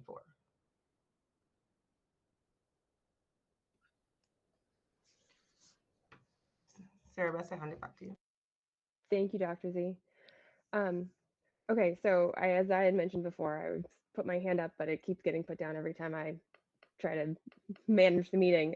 So I had a couple of points I wanted to make. I wanted to start by saying thank you for this strategic plan. I know that um, so many people from all different factions worked on putting this together. There was so much thought and collaboration. Um, I was lucky enough to be able to participate in 4, 6 days worth of this. Um, and I have to say that there were always different people in the room, which is great. That means it's all sorts of different points of view that came to pulling this together. And the collaboration and excitement that happened at every session about pulling this together um, was it was super invigorating. I'm very happy about the way this has all come together. I also very much appreciate the memo that you wrote at the begin to go with it. I think if there's a way to just fold the memo into the executive summary, I think the the document itself is very thoughtful and an analytical document, and the memo speaks to the passion. And I think having that emotion and passion in the executive in that very beginning opening part would be fabulous. Um, I also wanted to remind people that this is a very high level document. This is like, the top, and then all of the other initiatives and programs and policies and procedures are all underneath supporting this document to come to fruition and be part of how this is just the the guiding principles for it. Um, all of the milestones that have the different ideas, those by approving them, that's by approving this, it's not approving each individual thing that would necessarily that should come back before the school committee with their final iterations. These are how we want to proceed, right? This is the big idea pictures. Um, and that also this is a living document. So in each one of those sessions, Dr. Allison Leyland talked about how you have your first year, you look at it, you see what's working, you see what needs tweaking, and then you write your next third year, right? So it's always a 3-year plan, but it is an iteration that keeps happening. So I um I I'm very happy with the way this turned out and really just finding a way to fold the passion of the memo into the executive summary would be my only edit. So thank you. Thank you. Just so you know, myself and Megan are here in the room. We're taking notes. We're going through to identify possible areas. But like I just told her, my concern is that the feedback just keeps ending up in a circular motion, and I'm just there at this point. But thank you for that. Yep. Tim? Thank you. So about, there's the, we've seen the plan at several stages in its development, and there's the question of, why hasn't this come up before?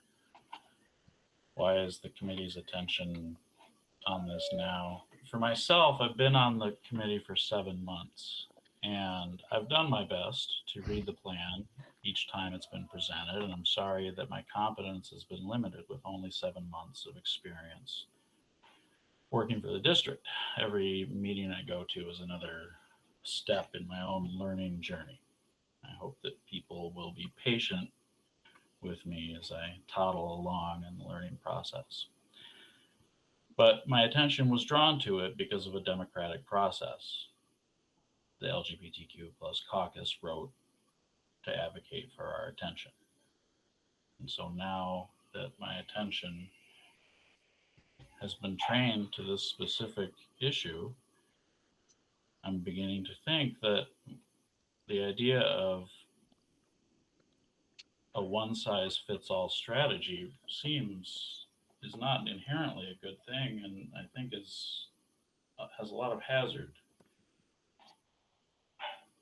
And specifically, if there are subgroups of students and families who we know are facing distinct challenges because of the group they belong to, because of their identity, then we have an opportunity to be assertive in our strategy about recognizing that as a part of our strategy.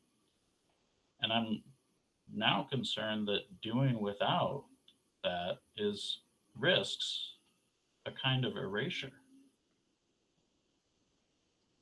So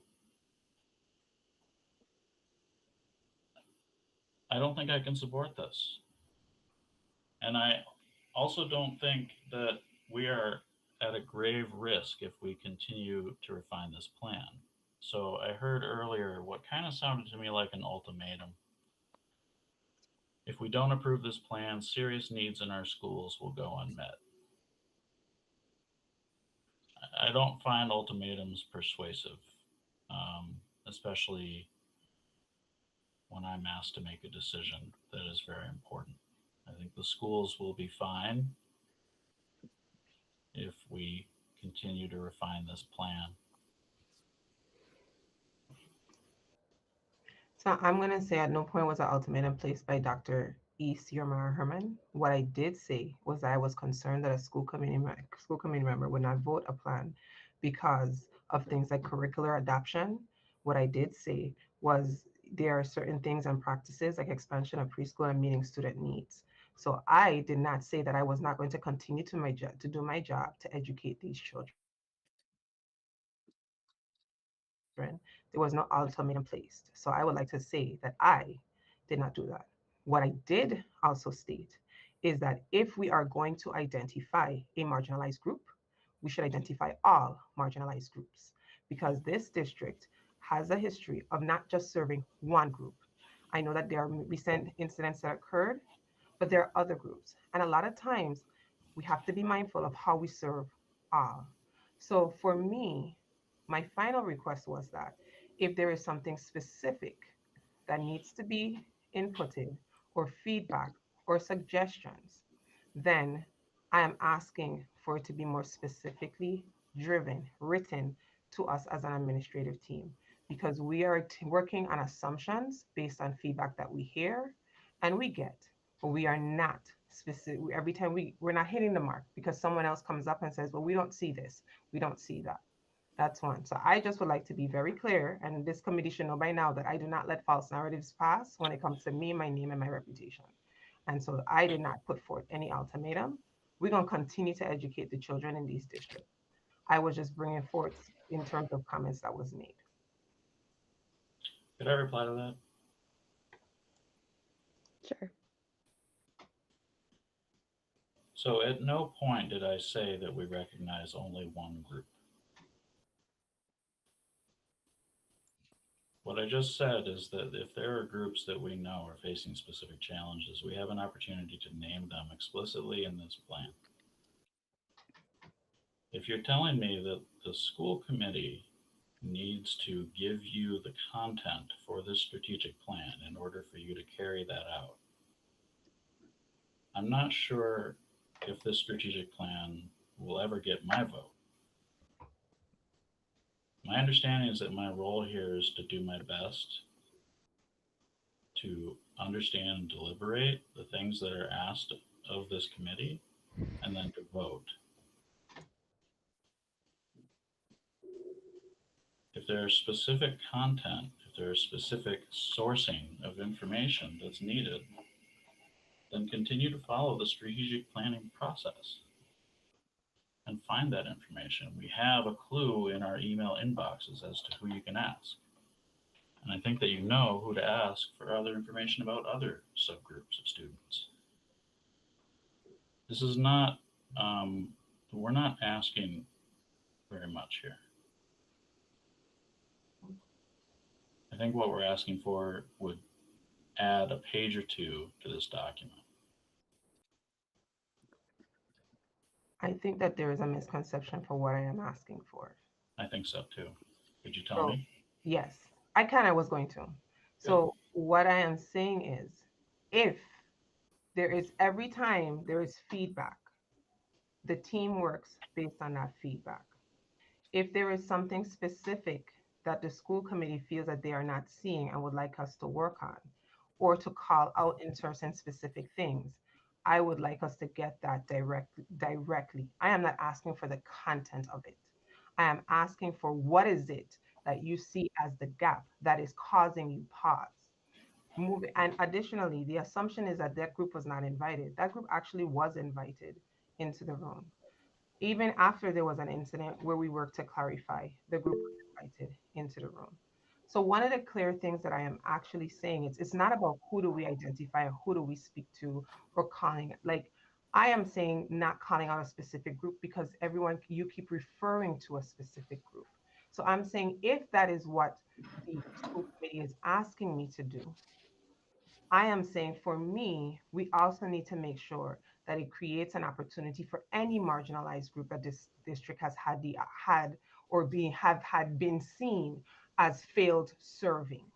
That is what I am saying. I'm saying that if we are going to say that we are creating a strategy to support a group of students that we have been seeing as failed serving, we need to create a strategy for any group of students because there are groups of students who we have failed in various arenas in our educational system.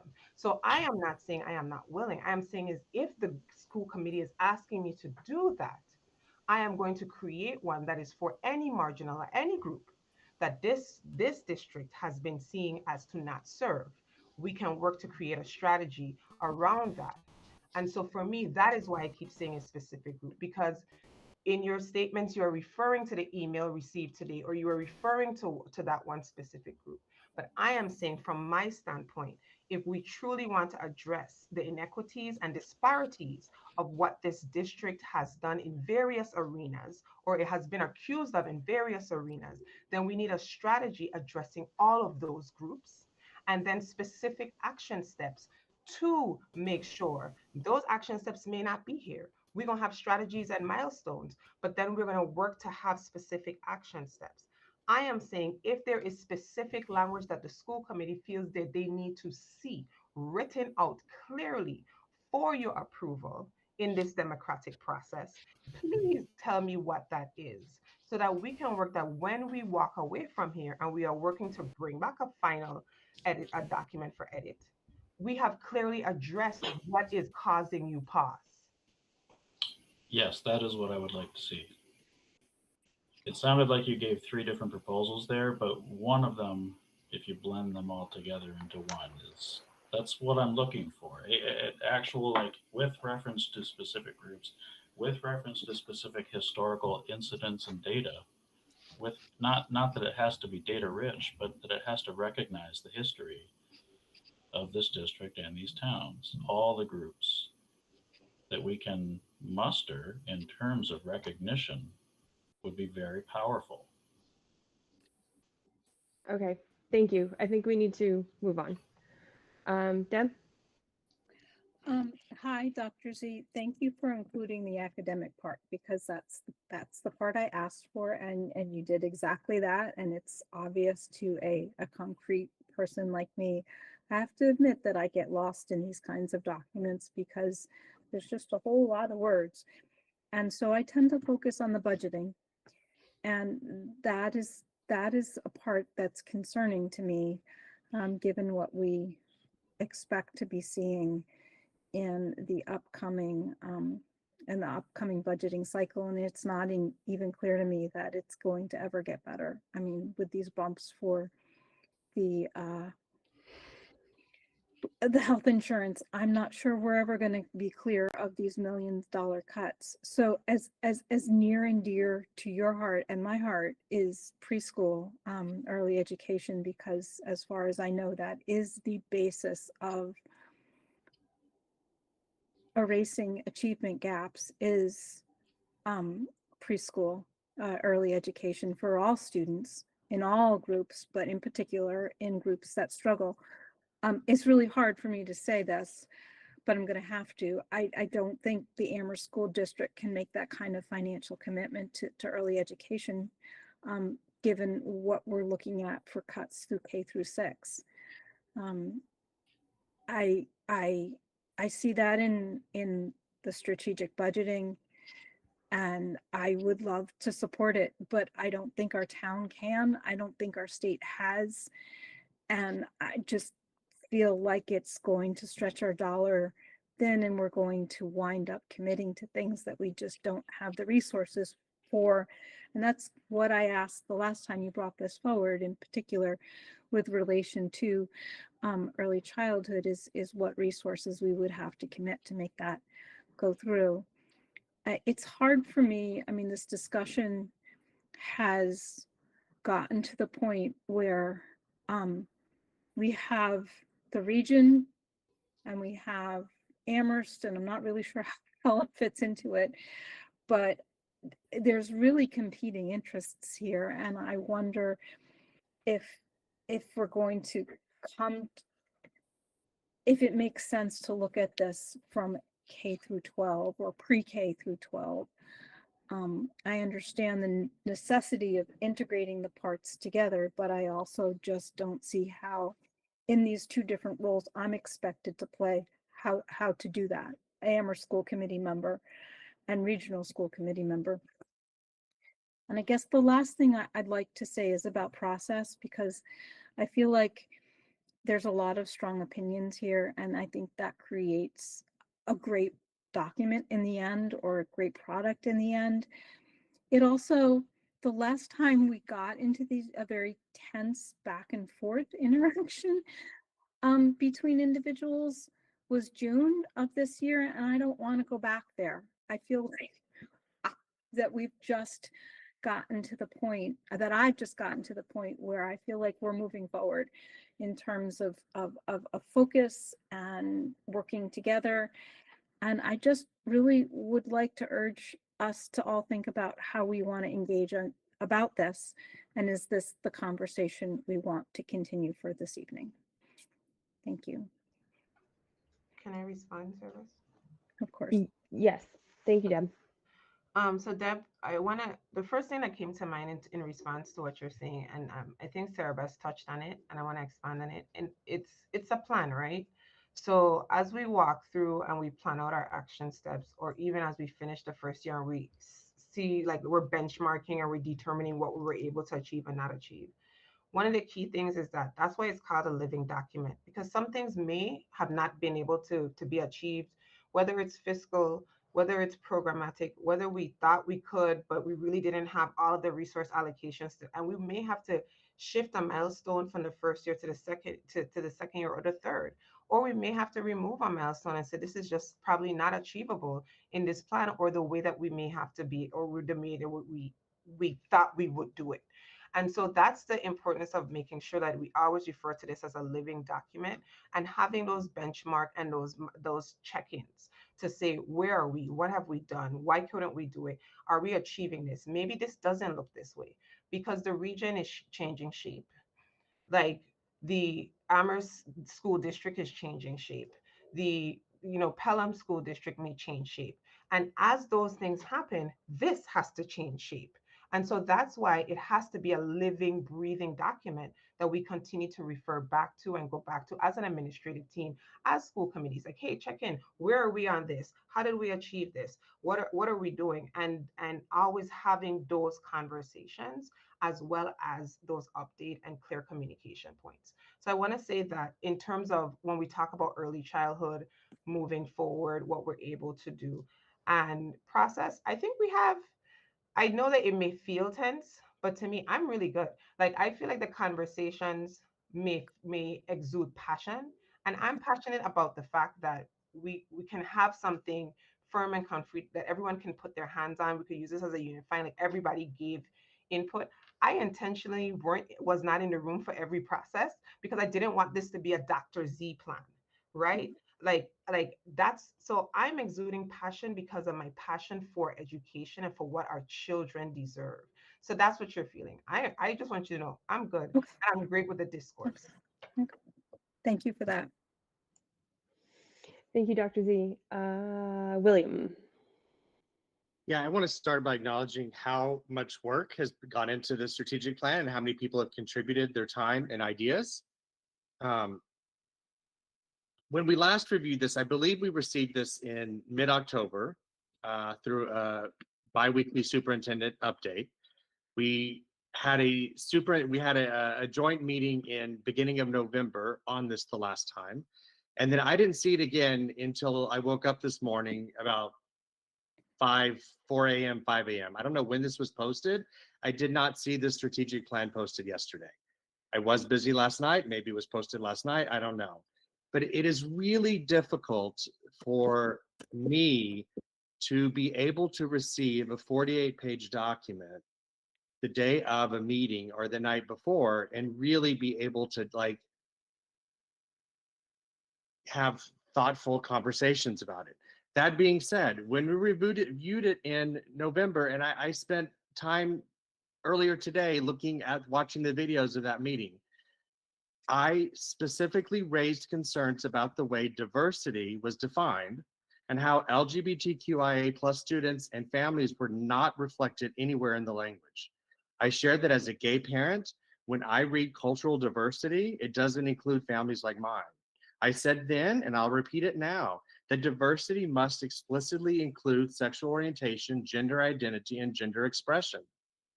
Another committee member that same night talked about culture, the meaning of staff culture, morale, and inclusion.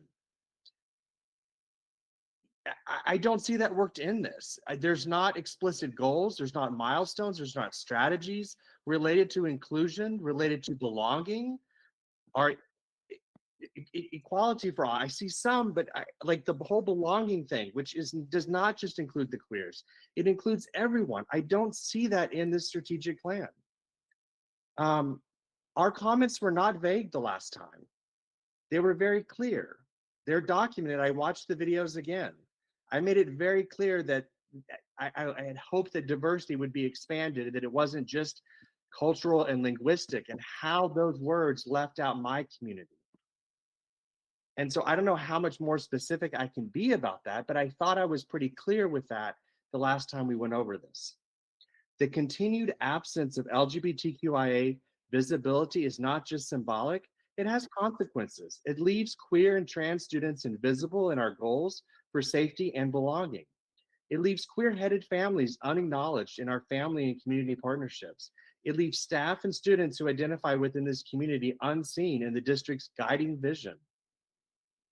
It also leaves us misaligned with Massachusetts DESE Safe Schools for LGBTQ plus students, which requires proactive measures and language affirming sexual orientation and gender identity.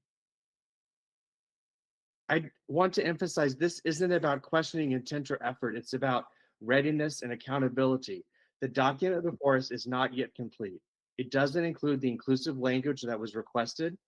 It doesn't address culture and belonging beyond professional development, and it doesn't show evidence that our prior feedback was worked in. Inclusion isn't something we imply, it's something we name clearly, proudly, and on purpose.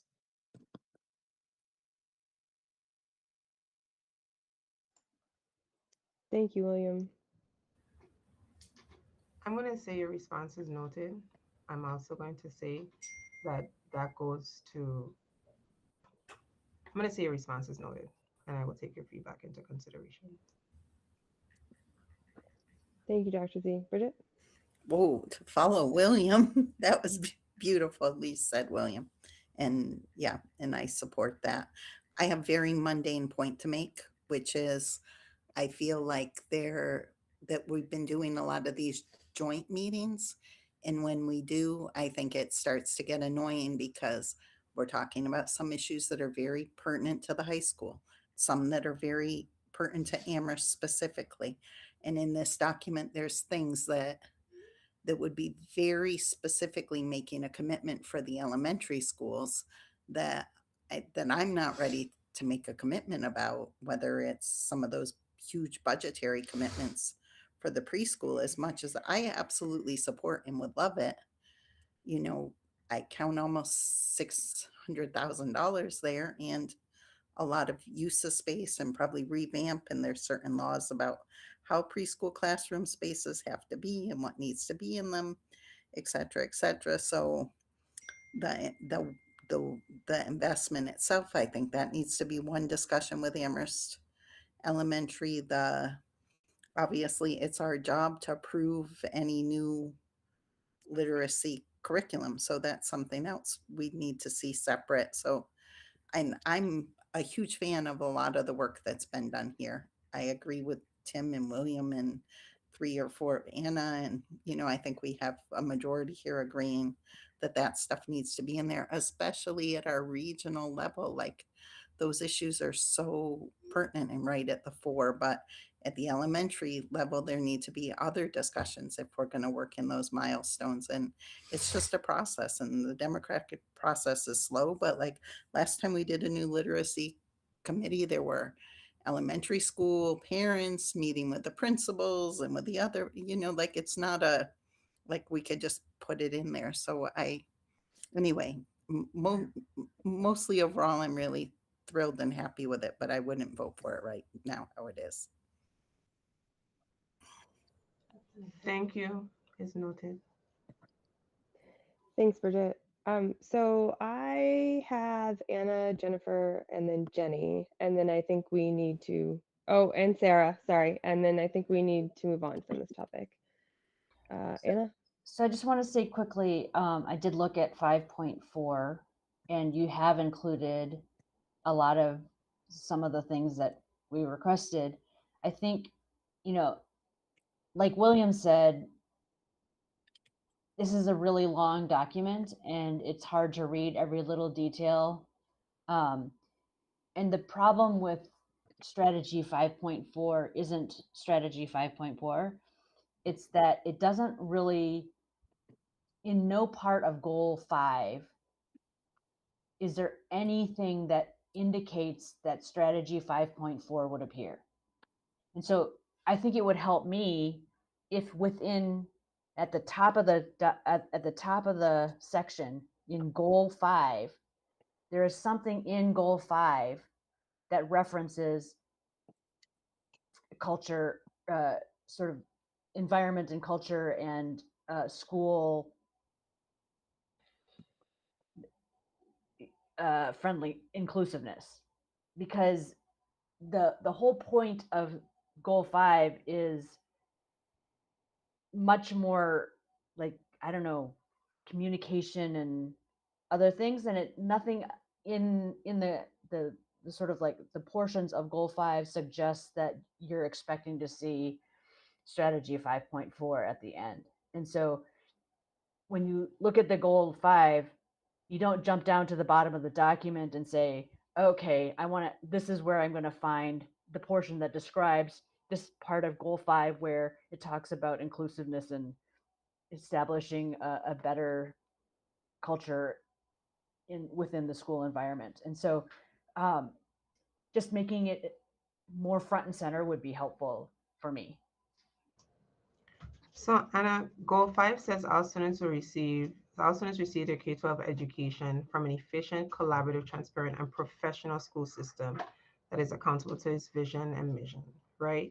So are Yeah. you saying that, like, for example, under human resources, we kind of call out that we're increasing staff well-being and morale, increasing staff daily attendance, increasing staff retention, decreasing teacher vacancies? You're saying we want us to somewhere in that sub-bullet, even though we're assuming that all of those things and everything, if we address all of these things, communication, if we address facilities, if we address finance, if we address these things in human resources, we will innately, one of our strategies to improve and meet this goal would be this. You want us to call that out up here. Is that what you're asking? Somewhere up there, like a little bit more about making it more clear that addressing staff culture, like I think there's a difference between addressing the cultural environment and sort of like the tensions and staff morale. Like it's a little bit different, and I don't know how to explain it. But to me, it doesn't jump out when you say that this is what you mean by that. I don't know how to explain. I'm So sorry. I think I understand that you don't know how to, but I'm seeking, are you asking me to specifically, like, in just so we're clear on what we know that there, like, under this, one of the key things and a strategy to address everything else under here, making sure communication is addressed the way that they want, making sure like that in itself should contribute. Are you saying that up here you want us to specifically call out culture as something that we are addressing, even though for us the assumption is if we do all of these things, making sure that they have increased understanding of data use, they're using these things, the facilities are kept, that we're going to address the whole culture? Where you want us to point it out specifically? That's all I'm asking. I think that would help. Yes. And then also, I don't know that there is a comparable focus on student culture. So it's not just the staff that you have to address. It's also, I mean, there's a lot of students who are still homophobic and calling trans kids names, and that has to be addressed too. And ensuring some portion of the strategic plan in addressing that as well. So staff and students basically, but I'd like to see a hint of that in the actual goal itself and not just in the strategies to accomplish it. Yeah. So yes, specifically call it out. Thank you. Thank you. Jennifer? So I'm going to speak about the email that we got from the LGBTQ caucus, and the things that William and Tim have said. So I've been thinking a lot lately, not just in this context, but in other contexts, of this idea that if I or my people are not specifically mentioned, does that mean I'm excluded? And I think that's what the LGBTQ caucus is saying, that they haven't been specifically called out and therefore they feel excluded. And in the spirit of wanting to give specific input, I did a control F on this document for the word diverse and the word diversity. And the word diverse appears multiple times in the context of diverse needs of students. And then the word diversity appears 5 times, always with cultural and linguistic diversity of our families and caregivers. And I think the fact that you've called out cultural and linguistic diversity is maybe part of the issue. And there's one place, I think it's in the executive summary, where it says practices that honor the cultural, linguistic, and social diversity of those we serve. And that's the only place that social diversity appears. I don't know if William or the LGBTQ caucus would feel more included if social diversity was included everywhere. I don't know. I'm not part of the queer community, so I don't know if they identify with social diversity. But so I guess this feels a little bit like we're negotiating with the superintendent on what we will accept, on what this report will look like so that we will accept it, which feels a little weird. And maybe that's kind of part of the tension that you're feeling, Dr. Z. But my first suggestion was maybe just add social diversity everywhere that you've put cultural and linguistic. I don't know. You might want to talk with with William and the LGBT caucus about whether they would accept that, or just talk about the diverse needs of students and the diversity of our families, and maybe don't even mention cultural and linguistic, and then people won't necessarily feel that they're left out because you've mentioned some and not others. I feel like saying diverse needs of students and then diversity of families covers everyone. That's my end. Thank you. So thank you for that very pointed and direct. And like I said, I am open to anything that we like, any feedback. I'm not close to it. So that's something I definitely think that we could do, because it could, the assumptions are there, but when I wrote the executive summary, I put the word social like directly in there because I felt like it captured things. I did not think about it going back through the entire document. This document was posted. As you guys are aware, we've been trying to post some things on board docs and having errors. So we did try to post prior. We did post it some early yesterday. We went back in when we were checking links to make sure things were on, or documents did post to make sure it was posted. But I do agree, if that's a suggestion, that's fine. I just would like to make sure that all students are represented and the work of all is there. And I also I'm empathetic to the fact that some groups may feel excluded because they feel like we didn't include them because of how they identify and what they specifically want to see. And I don't have that lens for everyone. So for me, thank you for that feedback, Jennifer, and I'm not opposed to it. Thank you. Jenny. Yeah, so I was going to say something similar to Jennifer, that I think actually broadening the language is a better approach than trying to explicitly include more groups, not just because of how it might land in Amherst and Pelham and our four communities, but because of the larger political climate in which we're operating. And there are actually really real political and financial implications that come along with being more explicit, unfortunately, because of where we are at the federal level. So I think that this is bigger than us, and we do need to come up with a solution that is inclusive of all of our families, but that doesn't put the district at risk. And Jennifer Ortiz sort of alluded to this in her HR presentation. Like, language is can put a target on your back these days. And so I would just advocate for coming up with language. I like what Jennifer suggested. Make sure it's inclusive of everybody, but I don't think that getting very specific about specific communities in the document is the way to go. I also think this group is not representative of all of the groups in the district. And there are voices that are not represented here that could speak to families who feel like they've been underserved. And so I think, that just is a dangerous game to play. So I say, let's go broader, but make sure it's inclusive. I also don't think that this is the forum where we're going to figure this out, and that we need to have a process for how we're going to get to a way of talking about our families and our students that we can use consistently, because it's going to come up in every policy or many policies. It's not, it's going to keep coming up. And so I think we need a way to come to a set of language that we can agree to, that we can then use consistently. And if that needs to be an inclusive process so that people feel like they have a chance to weigh in on what that language is, I'm all for that. But we're not going to solve it here tonight. And I take Deb's comment to heart. Like, I think we want to keep these conversations productive.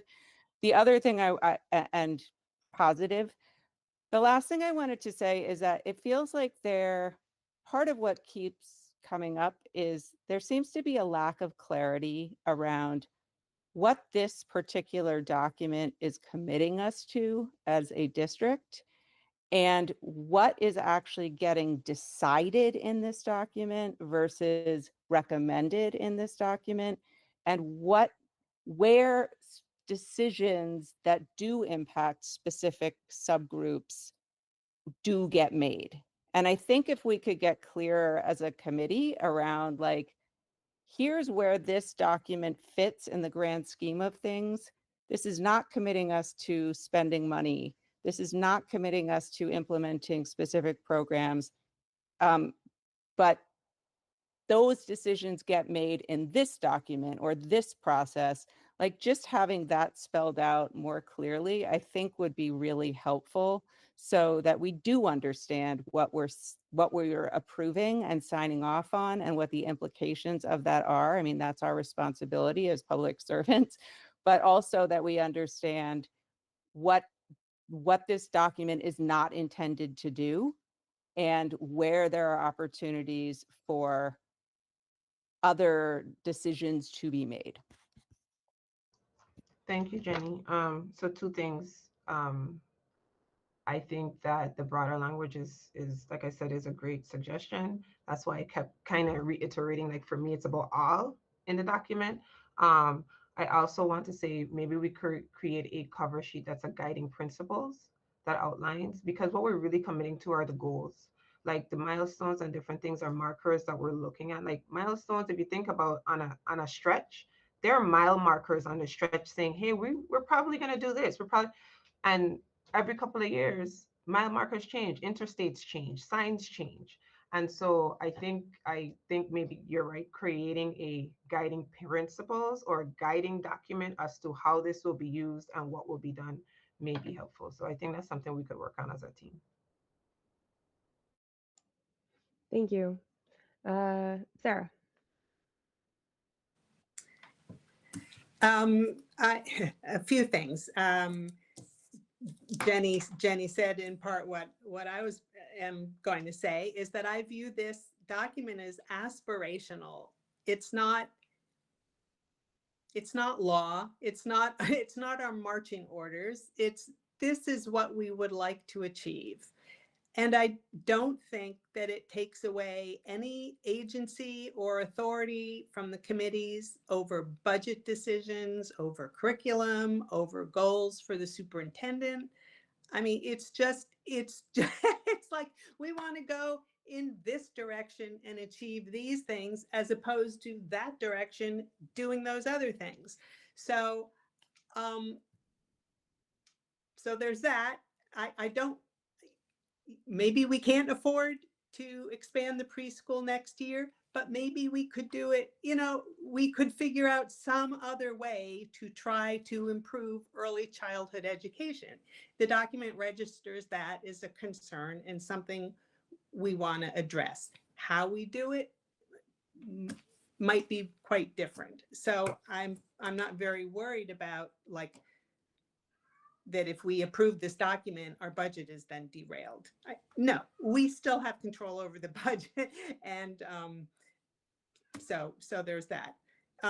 Second of all, if we're not going to vote on this tonight, I hope we can limit future discussion or the next discussion to only those specific items that have been raised tonight. And that we're not going to start coming up with 3 new ideas. We have a whole new set of criticisms or responses or ideas, but a certain, maybe really only one issue has been identified. And if the superintendent next time can just point us to the specific language that's been changed, then hopefully it'll be a much quicker and easier discussion without introducing a whole new set of concerns. Because I think we'll never have a plan that is perfect in the opinions of 14 different people. That's not a realistic goal. Let's see that. Yeah, and I just wanted to, I agree. Someone else said this, maybe Sarah Bess, but maybe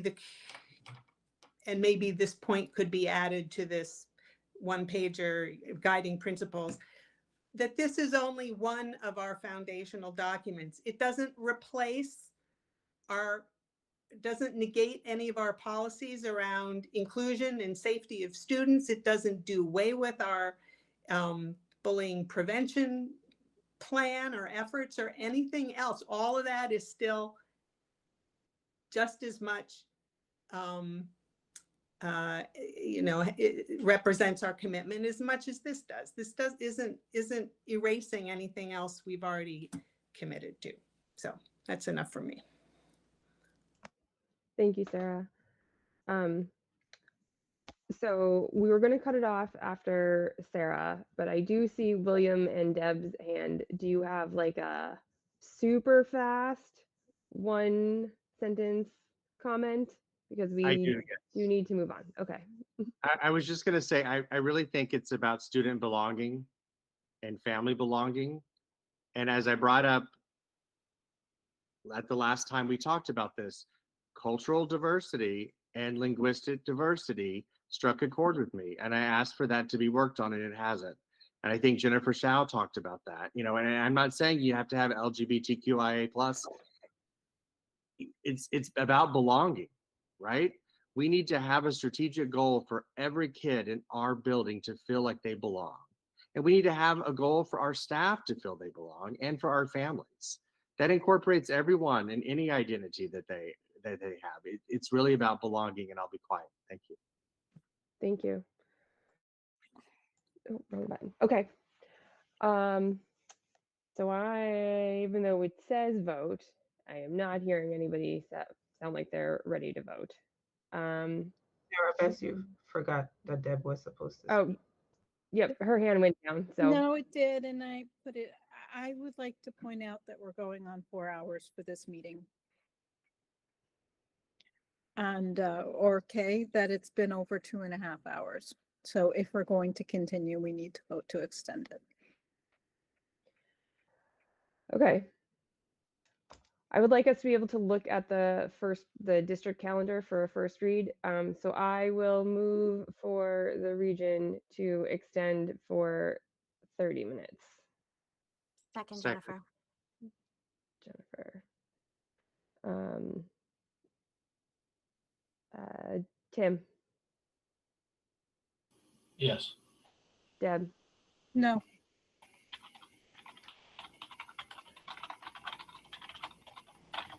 Jennifer, Yes. William, Yes. Bridget, no, Anna. Oh, sorry, Anna, you're muted. Yes. Sarah No. and Sarah Beth, yes. I will move the same for Amherst. Do I have a second? I'm sorry. Can you first say, did it pass at the region? It did, yes.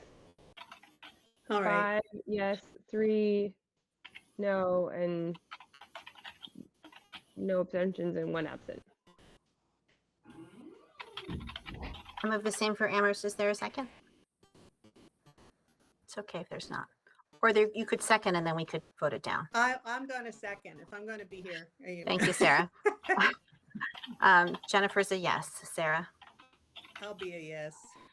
Deb? no, Bridget? no. Okay, a tie vote fails, so Amherst is adjourned.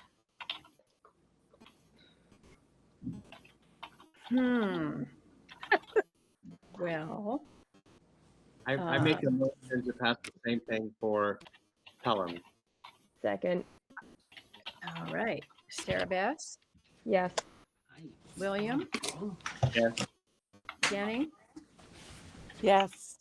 Margaret, yes. So passes for Pelham. Okay. So I guess just Pelham and the region will look at the calendar. Okay. Attached is our first pass.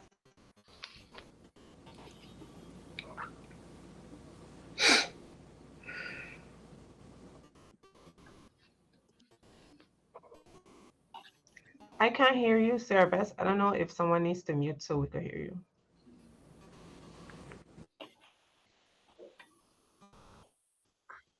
Try again. Now you're muted.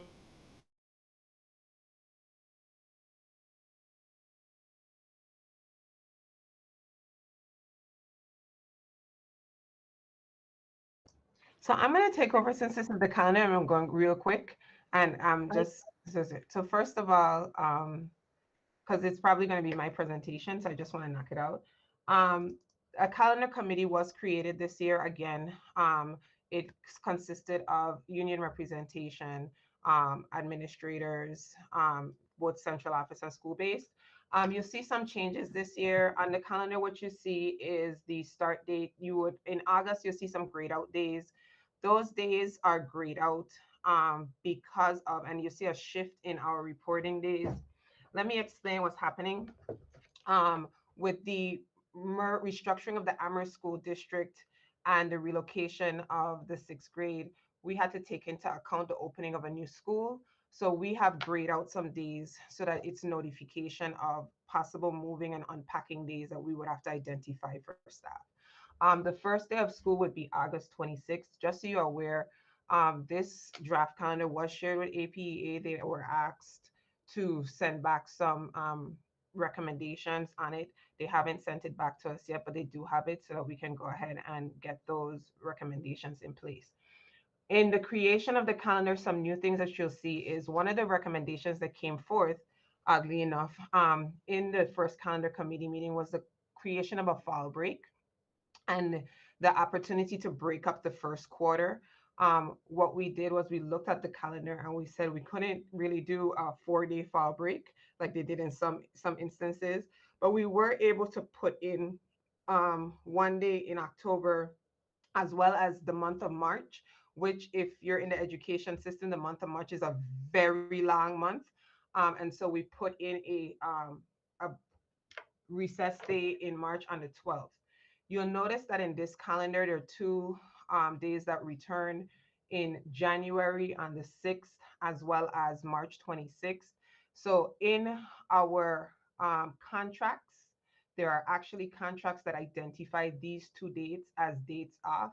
For this current school year, we had to negotiate and pay for staff to come in. Those are also days where we notice, and we're going to notice some high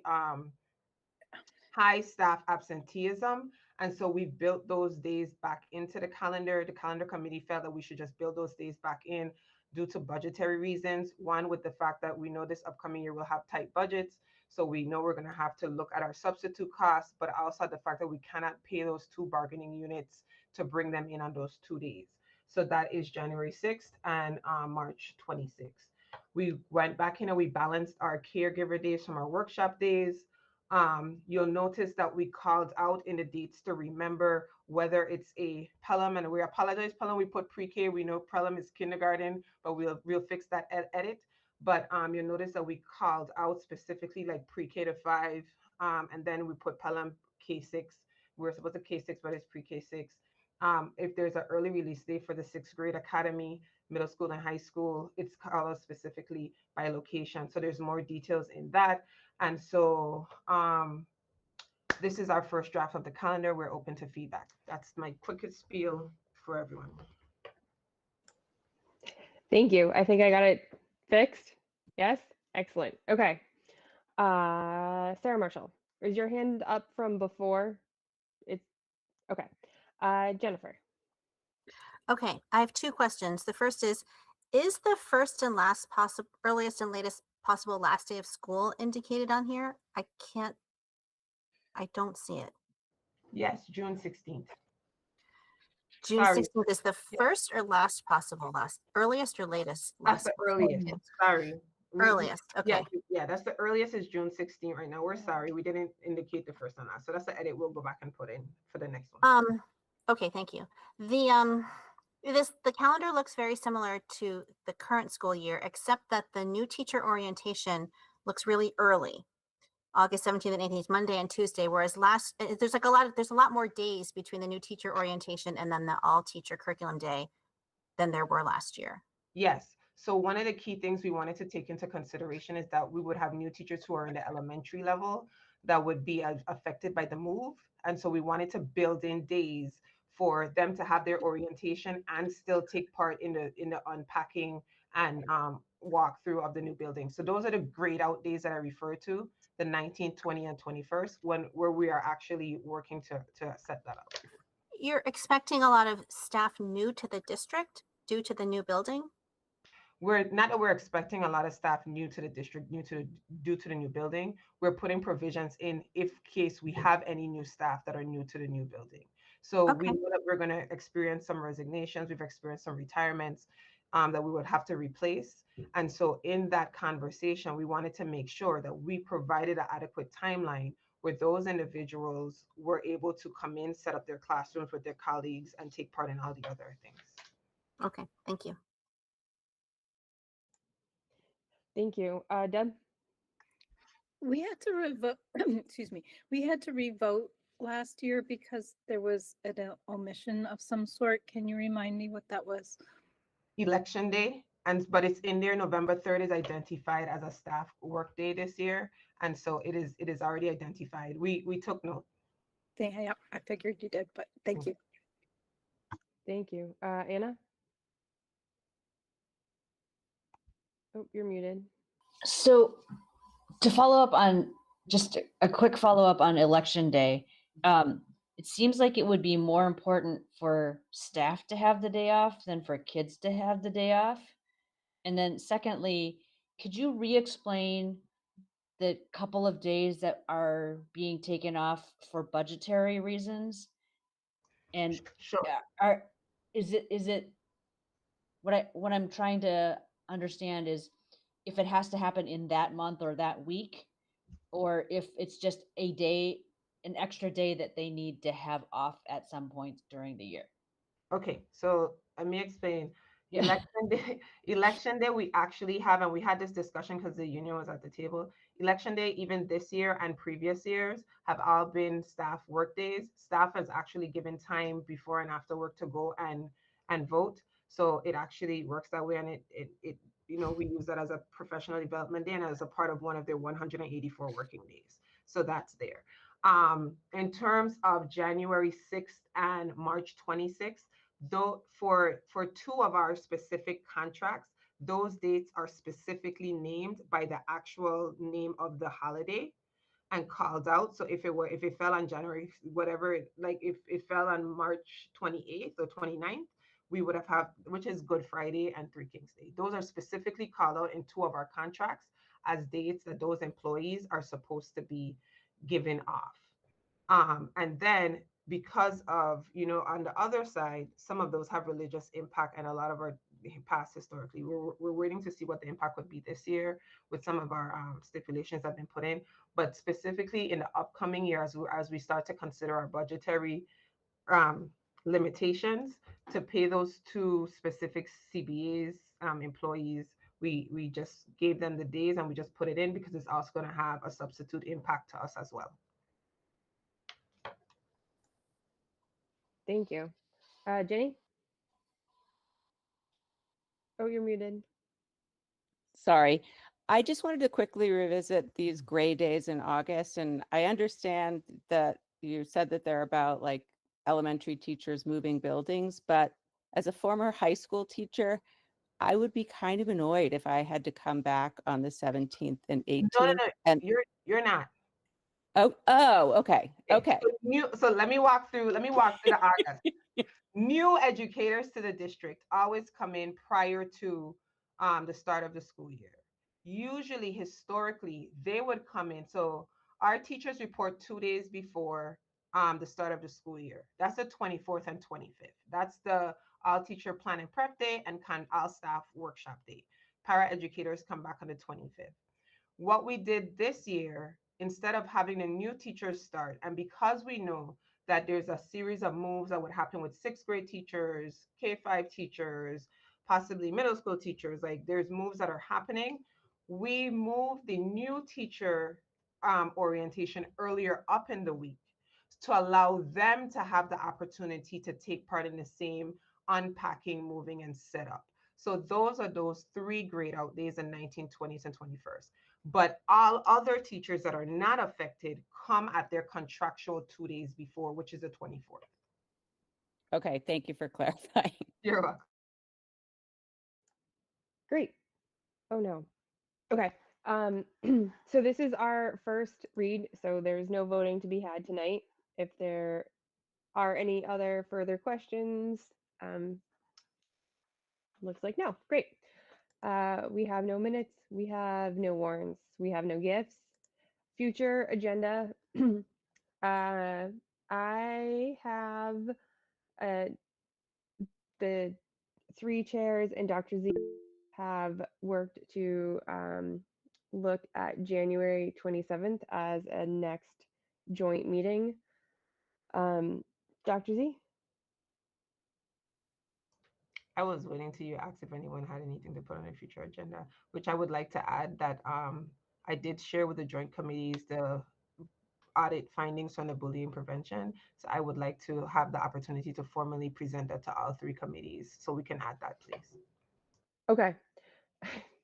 We might have to think about our meeting for the 27th because currently on that list is a first pass as the district student bill of rights, vote on the calendar, sabbatical request, approve the superintendent evaluation tool, the superintendent mid-year evaluation check-in, the second read of all of those policies, and we just added review. What was it? Well, the strategic plan again.